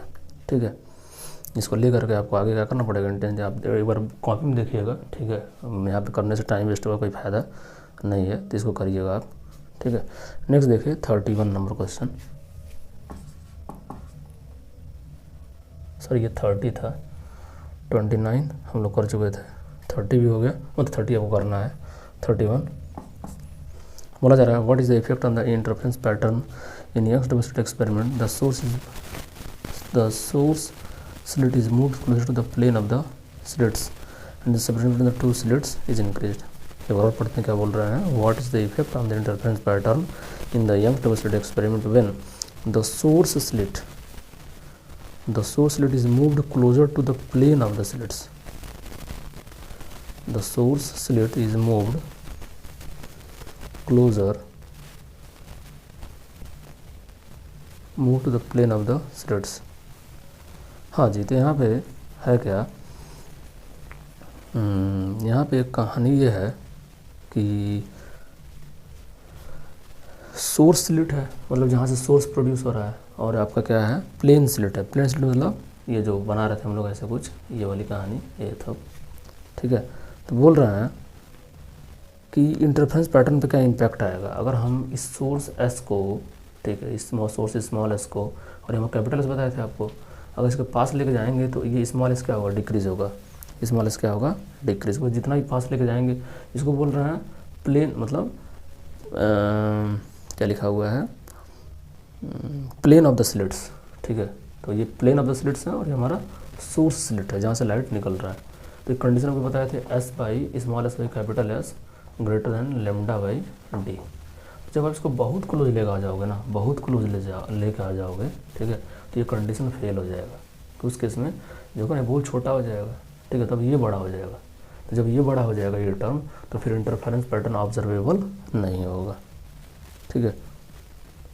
बोला separation between the two slits is increased, ठीक है, दोनों स्लिट के बीच का डिस्टेंस क्या कर दिया, इंक्रीज कर दिया, मतलब ये स्मॉल डी इंक्रीज कर दिया, ठीक है। तो बीटा क्या होता है, बीटा होता है हमारा D lambda by small D, ठीक है। तो अगर डी क्या कर देंगे, बोल रहे हैं इंक्रीज कर दिया, तो डी अगर बहुत ज़्यादा इंक्रीज कर देंगे, बहुत ज़्यादा, तो क्या हो जाएगा, डी बहुत ज़्यादा, तो बीटा बहुत छोटा हो जाएगा, ठीक है, इतना छोटा हो जाएगा कि फिर फ्रिंज विड्थ हम जो है ऑब्जर्व नहीं कर पाएंगे, हम डार्क ब्राइट को आइडेंटिफाई नहीं कर पाएंगे फिर, यानी इस केस में भी हमारा इंटरफेरेंस पैटर्न देखने को नहीं मिलेगा, ठीक है। अगला question 32, what happens to interference pattern when coherent sources are infinitely close. जो कोहेरेंट सोर्सेस हैं, ठीक है, वो इन्फिनिटली क्लोज हो जाए, मतलब वही डी बहुत छोटा हो जाए। जब डी बहुत छोटा हो जाएगा तो बीटा बहुत बड़ा हो जाएगा, जब बीटा बहुत बड़ा हो जाएगा तो फिर अगेन आपको इंटरफेरेंस, मतलब जब बीटा बहुत बड़ा हो जाएगा तो अगेन डार्क और ब्राइट को आप आइडेंटिफाई नहीं कर पाएंगे, इंटरफेरेंस पैटर्न देखने को नहीं मिलेगा, far apart from each other, ठीक है। और डी क्या हो जाए, सोर्सेज बहुत दूर चले जाए, डी बहुत बढ़ जाए तो बीटा बहुत छोटा हो जाएगा, बीटा बहुत छोटा हो जाएगा तो अगेन इंटरफेरेंस पैटर्न आपको देखने को नहीं मिलेगा, ठीक है। अगला question, in Young's double slit experiment setup the intensity of light wave from two coherent sources are in the ratio of 9:1, find the ratio of the intensity of bright and dark fringes in the interference pattern, ठीक है। तो यहाँ पे क्या बोला जा रहा है, थोड़ा देख लेते हैं एक बार। बोला जा रहा है कि Young's double slit experiment perform कर रहे हैं हम लोग, the intensity of the light wave from two coherent sources are in the ratio of 9:1, ठीक है। तो यहाँ पे जो हमारा इंटेंसिटी है दोनों सोर्स की, ठीक है, यानी हम एक सोर्स की इंटेंसिटी I1 बोले, दूसरे का I2 बोले, तो I1 और I2 दिया हुआ है, I1:I2 दिया हुआ है 9:1, ठीक है। ये क्वेश्चन नंबर 33 की बात कर रहे हैं हम लोग, ठीक है। I1:I2 दिया हुआ है, 9:1 दिया हुआ है। Find the ratio of the intensity of bright and dark fringe in the interference pattern, मतलब आपसे ये पूछ रहे हैं। अब ये कुछ पहले आपको बताए थे कि क्या होता है वहाँ पे root of I1 plus root of I2, ठीक है, अपॉन क्या होता है आपका root of I1 minus root of I2, ठीक है। यही था फार्मूला आपका। फार्मूला अगर हम एक बार चेक करना चाहें तो फार्मूला चेक कर सकते हैं।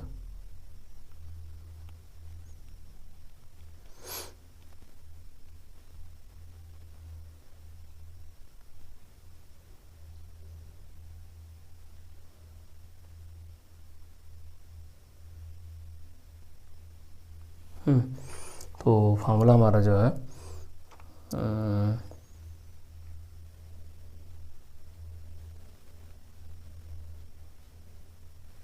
इसका होल स्क्वायर था, सॉरी, तो क्या था हमारा होल स्क्वायर, ठीक है। तो ये हमको निकालना है जी भाई, ये हमको दिया हुआ और ये हमको निकालना है। बोल रहा है क्वेश्चन में, अगर क्वेश्चन आप पढ़ेंगे तो क्वेश्चन में बोल रहे हैं कि आपको find the ratio of interference of the bright and dark fringes in the ratio, find the ratio of the intensity of bright and dark fringes, ठीक है। तो ब्राइट और डार्क फ्रिंजेस की आपको क्या निकालनी है, रेशियो निकालनी है, ठीक। ये दिया हुआ है आपको और ये निकालना है। तो कैसे निकालेंगे हम लोग,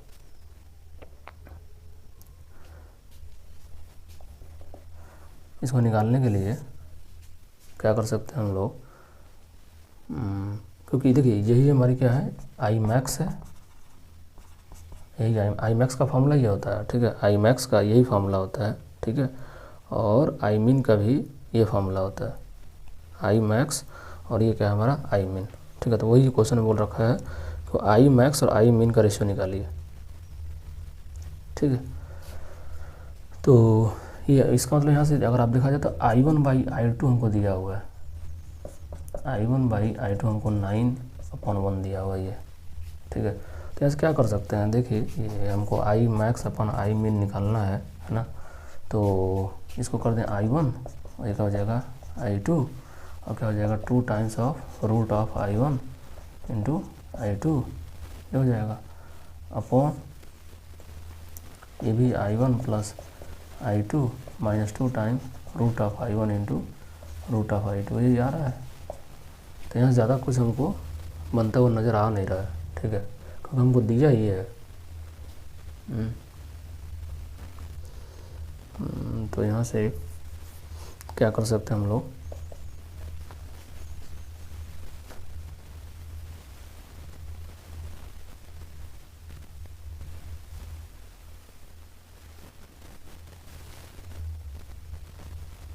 देखिए कोई बात नहीं, अगर हम यहाँ पर रूट ले लें, क्या ले लें, रूट, तो अगर रूट ले लें तो ये किस चीज़ क्या हो जाएगा, 3/1 हो जाएगा, क्या हो जाएगा, 3/1। यानी हम बोल सकते हैं कि यहाँ से जो रूट I1 है, ठीक है जी, इतना ओपन करने की जरूरत नहीं है, सॉल्व हो जाएगा, ठीक है। यहीं से थोड़ा सा देखिए, यहाँ से हम बोल सकते हैं कि हाँ, यहाँ से हम बोल सकते हैं कि जो रूट ऑफ I1 है वो 3 times of root of I2 है, ये बात बोल सकते हैं, ठीक है। जो रूट ऑफ I1 है वो क्या है, 3 times of root of I2, बस रख दीजिए यहाँ पे। तो जहाँ पे रूट I1 है वो 3 टाइम्स ऑफ रूट I2 रख दीजिए। 3 times of root I2 plus root I2 का होल स्क्वायर डिवाइडेड बाई, यहाँ पे क्या हो जाएगा, 3 times of root of I2 minus root of I2, I1 की जगह पे, ये सब हम कहाँ रख रहे हैं, I1 की जगह पे, क्योंकि हम रूट I1 की जगह हम पुट कर चुके हैं 3 रूट I2। तो यहाँ से क्या हो जाएगा, 4 रूट I2, ठीक है, अपॉन क्या हो जाएगा, 2 रूट I2, और इन दोनों का क्या चीज़, होल स्क्वायर, रूट I2 से रूट I2 गया, कितना गया, 16/4, कितना आ गया, 4:1, ठीक है, कितना आ जाएगा, 4:1, ठीक है। तो देख सकते हैं कितना आसान क्वेश्चन है, थोड़ा सा टाइम लगेगा नो डाउट, थोड़ा सोचना पड़ेगा। बी पार्ट, ये इसका ए पार्ट था, ठीक है, बी पार्ट,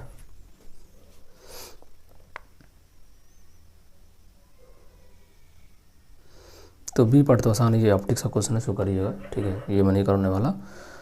उसके बाद 34, in the interference of light write the expression for the intensity of the resultant wave I0 hence obtain expression. देखिए डेरिवेशन सब हमारे सिलेबस से नहीं है, तो इसको मैं नहीं कर रहा, सिलेबस हमारे, ये सब हमारे सिलेबस में डेरिवेशन नहीं है सिलेबस में। 35, area of light incident on the surface separating air,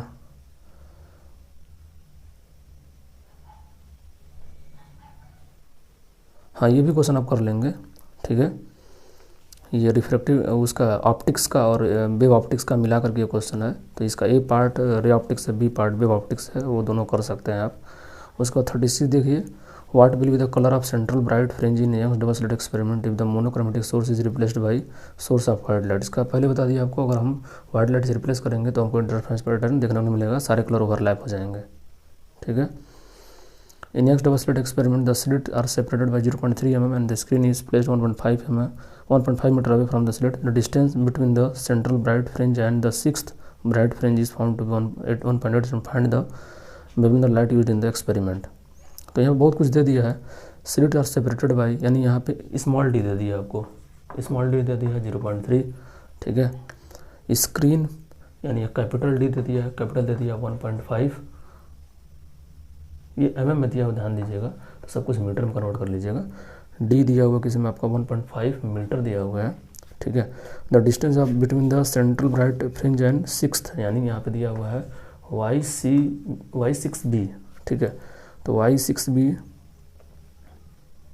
ठीक है, ये दिया हुआ 1.8, और पूछ रहे हैं वेवलेंथ निकाल, लेमडा निकालना है, तो फार्मूला क्या होता है बीटा का, बीटा का नहीं, y6b का फार्मूला क्या हो जाएगा, y6 का फार्मूला हो जाएगा कि 6 लेमडा बाई स्मॉल डी, बस लेमडा ही तो एक वेरिएबल बचा, लेमडा यहाँ से सॉल्व हो जाएगा, कर लीजिएगा, ठीक है।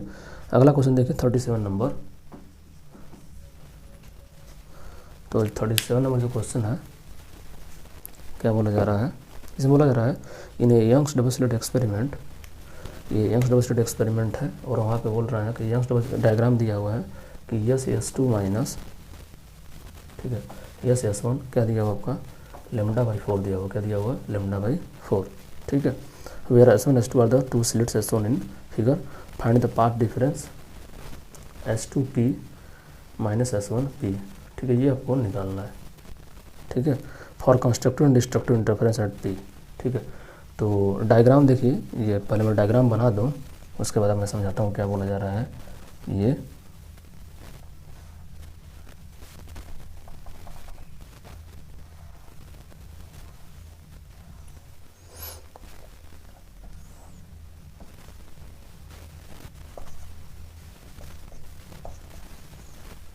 ठीक है जी। तो यंग डोमेस्टिक एक्सपेरिमेंट में SS2 माइनस SS1 इन दोनों का डिफरेंस दिया हुआ है, ये माइनस ये का डिफरेंस दिया हुआ है λ/4, ठीक है। और हमसे क्या पूछ रहे हैं, S2P यानी ये माइनस ये का डिफरेंस, ठीक है। मतलब इन दोनों का जो पाथ डिफरेंस से पूछ रहा है for constructive and destructive interference. अगर कंस्ट्रक्टिव इंटरफेरेंस होगा तो इसका S2P माइनस S1P क्या होगा, और डिस्ट्रक्टिव होगा तो कितना होगा, ठीक है। बहुत आराम से कर सकते हैं। देखिए हम पहले काम करते हैं, टोटल पाथ डिफरेंस निकाल लेते हैं, ठीक है। हम लोग क्या कर लेते हैं, ये पाथ माइनस ये पाथ कर लेते हैं, तो क्या हो जाएगा SS2 प्लस S2P माइनस, ठीक है, SS1 प्लस S1P, ठीक है। ये हम निकाल लेते हैं। अच्छा, इसको रियलाइज कर, देखिए क्वेश्चन में हमको ये दिया हुआ है, क्वेश्चन में हमको ये दिया है SS2 minus SS1 equals to λ/4, है ना। तो देखिए इसको रियलाइज कर लेते हैं, इसको SS2 माइनस SS1 लिख लेते हैं, ठीक है, और प्लस S2P माइनस S1P कर लेते हैं, और यही हमको निकालना है, ये चीज़ हमको क्या करना है, निकालना है, ठीक है। बात समझ में आ रहा है, ये हमको निकालना है। अच्छा, बोल रहे हैं कि find the path difference S2P minus S1P for constructive and destructive interference at P। तो अगर कंस्ट्रक्टिव और डिस्ट्रक्टिव इंटरफेरेंस होगा तो क्या मिलेगा, ठीक है। देखिए ये हमारा क्या हो जाएगा, ये टोटल यानी डेल्टा एक्स टोटल है, ये डेल्टा एक्स टोटल हम बोल सकते हैं, मतलब ये भी डेल्टा एक्स होता है इन दोनों के पाथ डिफरेंस, ये डेल्टा एक्स टोटल है, डेल्टा एक्स क्या है, टोटल, ठीक। तो यहाँ पे डिस्ट्रक्टिव और कंस्ट्रक्टिव इंटरफेरेंस के लिए क्या कर सकते हैं, कंस्ट्रक्टिव के लिए हम क्या लिख सकते हैं, हम लोग एन लेमडा क्या लिख सकते हैं, एन लेमडा इक्वल टू क्या हो जाएगा, S2P, हाँ SS2 माइनस SS1 ये दिया हुआ हमारा, तो इसके जगह क्या रख दें, λ/4 रख दें, और प्लस S2P माइनस S1P ये हमको निकालना है, ठीक है। कंस्ट्रक्टिव इंटरफेरेंस के लिए पूछा है कि ये चीज़ हमको कितना होगा, ठीक है। Path difference, find the path difference this for constructive and destructive, बस कुछ नहीं, तो इसको इधर हटा दीजिए, तो एन लेमडा माइनस λ/4 कर लीजिए, है ना, equals to S2P minus S1P। तो ये हो जाएगा, यहाँ से क्या कर सकते हैं, लेमडा कॉमन ले लीजिए, तो क्या हो जाएगा n minus 1/4 equals to S2P minus S1P। तो यही हो गया, कंस्ट्रक्टिव के लिए कंडीशन आएगा, कंस्ट्रक्टिव के लिए ये कंडीशन आएगा। डिस्ट्रक्टिव के लिए बस क्या करिएगा, इसी की जगह पे क्या पुट कर दीजिएगा, 2n माइनस 1/2 इंटू लेमडा, ठीक है। तो वहाँ से कंस्ट्रक्टिव का डिस्ट्रक्टिव का आ जाएगा, बस इतना ही करना था इसमें। मतलब आपसे वो जानना चाह रहा है कि एक्चुअली जो डेरिवेशन होता है करना नहीं है, वो होता कैसे है, उस बेस पे आपसे क्वेश्चन पूछ लिया है, ठीक है, 2023 में। और 2023 में आई थिंक डेरिवेशन हुआ करता था, तो पूछ सकते हैं, कोई दिक्कत नहीं है।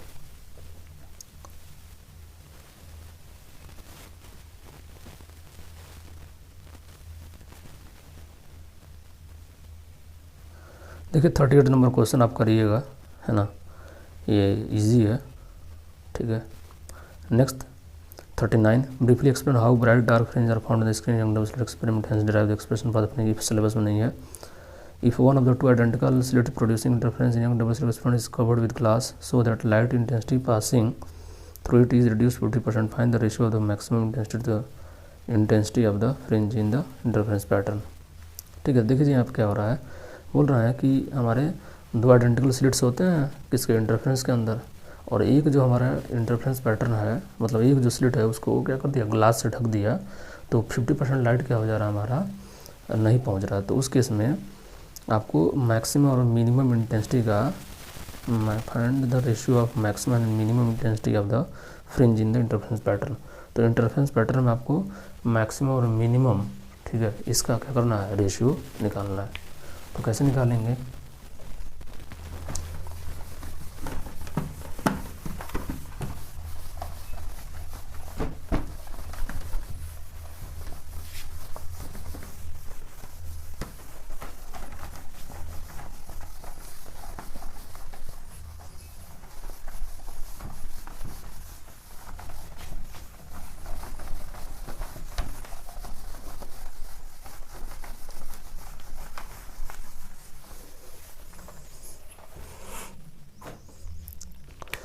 देखिए पहले मैं क्वेश्चन समझा दूँ आपको। क्वेश्चन नंबर 40 का ए पार्ट हो क्या रहा है, ये देखिए 2 स्लिट्स दिया हुआ है, यहाँ पे ग्लास इसको ढक दिया इसको। तब यहाँ पे जो भी लाइट की इंटेंसिटी यहाँ पहुँच रही होगी, मान लेते हैं यहाँ पे I0 पहुँच रही है, तो यहाँ पे जो है 50% कम हो गया, यानी यहाँ पे कितना हो गया I0/2 हो गया। यानी इसकी कितनी है, इसकी इंटेंसिटी I0 बोल दीजिए, तो इसकी कितनी हो जाएगी 50% रिड्यूस, मतलब यही होता है। ठीक है, तो बोल रहा है find the ratio of the maximum and minimum intensity of the fringe in the interference pattern. ठीक है, तो मैक्सिमम और मिनिमम निकालना है। तो देखिए जो फार्मूला होता है हमारा, ठीक है, I/R का, वो क्या होता है हमारा I1 + I2 + 2 √I1 I2 cos ΔΦ, ये होता है हमारा, ये इन जनरल फार्मूला है ये हमारा। ठीक है, मैक्सिमम के लिए I मैक्स के लिए अब क्या निकाले हैं, √I1 + √I2 का होल स्क्वायर। ठीक, और I मिनिमम के लिए √I1 - √I2 का होल स्क्वायर। ठीक है, अच्छा एक और चीज़,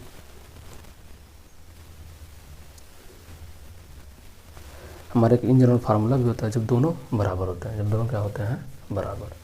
तो जब दोनों बराबर होंगे तो उस केस में क्या होगा, उस केस में हमारा ये फार्मूला आता है, तो उसका देखिए आप यूज़ नहीं हो पाएगा क्योंकि दोनों इंटेंसिटी बराबर नहीं है, एक I0 और एक I0/2, तो फार्मूला भूल जाइए, वो हो नहीं सकता। तो यहाँ पे देखिए मैक्सिमम बाई मिनिमम करना है हमको, मैक्सिमम बाई मिनिमम करना है। ठीक, तो एक काम अगेन कर सकते हैं, देखिए यानी यहाँ पे I0/I0/2 दोनों का रेशियो। ठीक है, तो दोनों का रेशियो क्या हो जाएगा, देखिए यहाँ पे इसके दोनों के सामने ऑन हो जाएगा, तो 2I0/I0 हो जाएगा, यानी कितना आ जाएगा ये 2:1। क्या हो जाएगा ये 2:1। अब जैसे ये 2:1 होगा, यानी क्या कर सकते हैं, आप ये बोल सकते हैं कि पहले और दूसरे वाले का जो इंटेंसिटी का रेशियो है वो 2:1 है, होगा ही होगा, पहला I है दूसरा I0/2 है, तो 2:1 होगा। तो यहाँ पे अगर हम इसको I1 बोले, इसको I2 बोले, तो √I1/√I2 कितना हो जाएगा, सिमिलर क्वेश्चन कुछ देर पहले किए थे, तो √2I1 हो जाएगा, यानी √I1 की वैल्यू क्या हो जाएगी हमारी, √I1 √2 टाइम्स √I2 हो जाएगा। ठीक है, ये हो जाएगा। बस जहाँ जहाँ पे I1 है इसको पुट कर दीजिएगा, ये सिमिलर क्वेश्चन कुछ देर पहले किया था हम लोगों ने, इसको पुट कर दीजिएगा। ठीक है, तो एक ही एक्सप्रेशन आ जाएगा, चलिए मैं कर ही देता हूँ। तो हो जाएगा √2I2 और प्लस √I2, ठीक है, और स्क्वायर हो जाएगा, अगेन कर देगा √I2 माइनस √I2, ठीक है, होल स्क्वायर। तो अब देखिए यहाँ से एक काम कर लीजिए, एक काम कर सकते हैं आप, रूट यहाँ से √2 + 1 का होल स्क्वायर और √I2 का होल स्क्वायर बाहर आ जाएगा, नीचे भी क्या हो जाएगा, हो जाएगा √2 - 1 का होल स्क्वायर और इंटू √I2 का होल स्क्वायर बाहर आ जाएगा, ये से कैंसिल आउट हो जाएगा। तो बस √2 + 1 बाई √2 - 1 का होल स्क्वायर सॉल्व कर लीजिएगा, आ जाएगा। ठीक है, तो इस क्वेश्चन में भी ज़्यादा कुछ है नहीं, तो ये भी हो जाएगा। इसके बाद देखिए what are coherent sources, 41 number question 5 marks में आया हुआ है। कोहेरेंट सोर्स क्या होते हैं, ठीक है, why they are necessary for observing a sustain interference pattern, ठीक है, explain from two independent light from two independent sources are not coherent, ठीक है, ये सब थ्योरेटिकल क्वेश्चन है, इसको एक बार देख लीजिएगा आप। उसके बाद ये जो न्यूमेरिकल आया हुआ है आपका 2025 में, ये भी बहुत इजी क्वेश्चन है, इसको भी कर लीजिएगा आप। 42 नंबर क्वेश्चन में जो डेरिवेशन है ये, वो आपको again obtain the expense for resultant density at that point, ठीक है, पेपर टफ आगे देखिए, इस तरह के डेरिवेशन आते नहीं है एग्जाम में, ठीक है, दे दिया था ये। वैसे भी अगर आप रेफरेंस ले सकते हैं कि रिजल्टेंट इंटेंसिटी मैंने कैसे निकाला है वहाँ पे आप नोट्स के अंदर, तो उसको आप देख सकते हैं। रिजल्टेंट इंटेंसिटी को देख 2 बार क्वेश्चन आ चुका है, रिजल्टेंट इंटेंसिटी का डेरिवेशन, तो उसको आप देख लीजिएगा। फिर ये 42 का जो सेकंड पार्ट है, अब इस तरह का क्वेश्चन हम लोग किए हैं वो आप कर लेंगे, ठीक है। फिर ये 43 का फर्स्ट पार्ट में स्नेल्स लॉ को वेरीफाई करना, लॉ ऑफ रिफ्रैक्शन को हाइजेन प्रिंसिपल का यूज़ करके वो कर लेंगे। फिर इसका जो सेकंड पार्ट है वो भी कर लेंगे आप। फ्रिंज विड्थ निकालना है शायद, है ना, centre bright fringe and dark force, तो ये निकालना है, ठीक है। डिस्टेंस निकालना वो कर लेंगे आप। Given two difference between interference pattern in तो वो कर लेंगे आप। इंटेंसिटी का ग्राफ ड्रॉ करना वो कर लेंगे आप, ठीक है। क्वेश्चन नंबर थर्ड 44 का जो थर्ड है वो एनसीईआरटी का क्वेश्चन है, वो भी आप कर लेंगे, ठीक है। ये 2026 में देखिए, 2024 में एज इट इज़ क्वेश्चन ये आपका एग्ज़ाम में आ गया था, ठीक है। इसको करिएगा, नहीं आगे तो बताइएगा, ठीक है। इसके बाद अगले 45 में क्या करना है, वो ग्राफ ड्रॉ करना है, ठीक है। तो ये इंटरफेरेंस काफ़ी इंपॉर्टेंट टॉपिक है, तो उसको मैंने डिस्कस कर दिया, ठीक है। बाकी डिफ्रैक्शन है, ठीक है। डिफ्रैक्शन में जो कुछ गिने चुने फार्मूले होते हैं वही यूज़ होंगे इसमें, ठीक है। वो फार्मूलों को यूज़ करके करना है। तो इंटरफेरेंस काफ़ी इंपॉर्टेंट टॉपिक था, इसलिए मैंने डिस्कस कर दिया। डिफ्रैक्शन वाला करने की कोशिश करिएगा, ठीक है। कोई दिक्कत आएगा तो बताइएगा, है ना। डिफ्रैक्शन वाले में आई थिंक इसमें ज़्यादा कुछ खास है ना, डिफ्रैक्शन में जो डायरेक्ट फार्मूला इसमें यूज़ होता है, ठीक है। तो वो आप कर लीजिएगा, जहाँ कोई दिक्कत आएगा बताइएगा, ठीक है। तभी के लिए हम इसमें जो हमारा YDSC से रिलेटेड जो क्वेश्चन थे, है ना, वो मैंने सारे क्वेश्चन ऑलमोस्ट सॉल्व कर दिए हैं, जो अच्छे अच्छे क्वेश्चन थे। तो उसको देखिए, कोई समस्या आएगा तो हम लोग उसको करेंगे, ठीक है जी। Okay, thank you.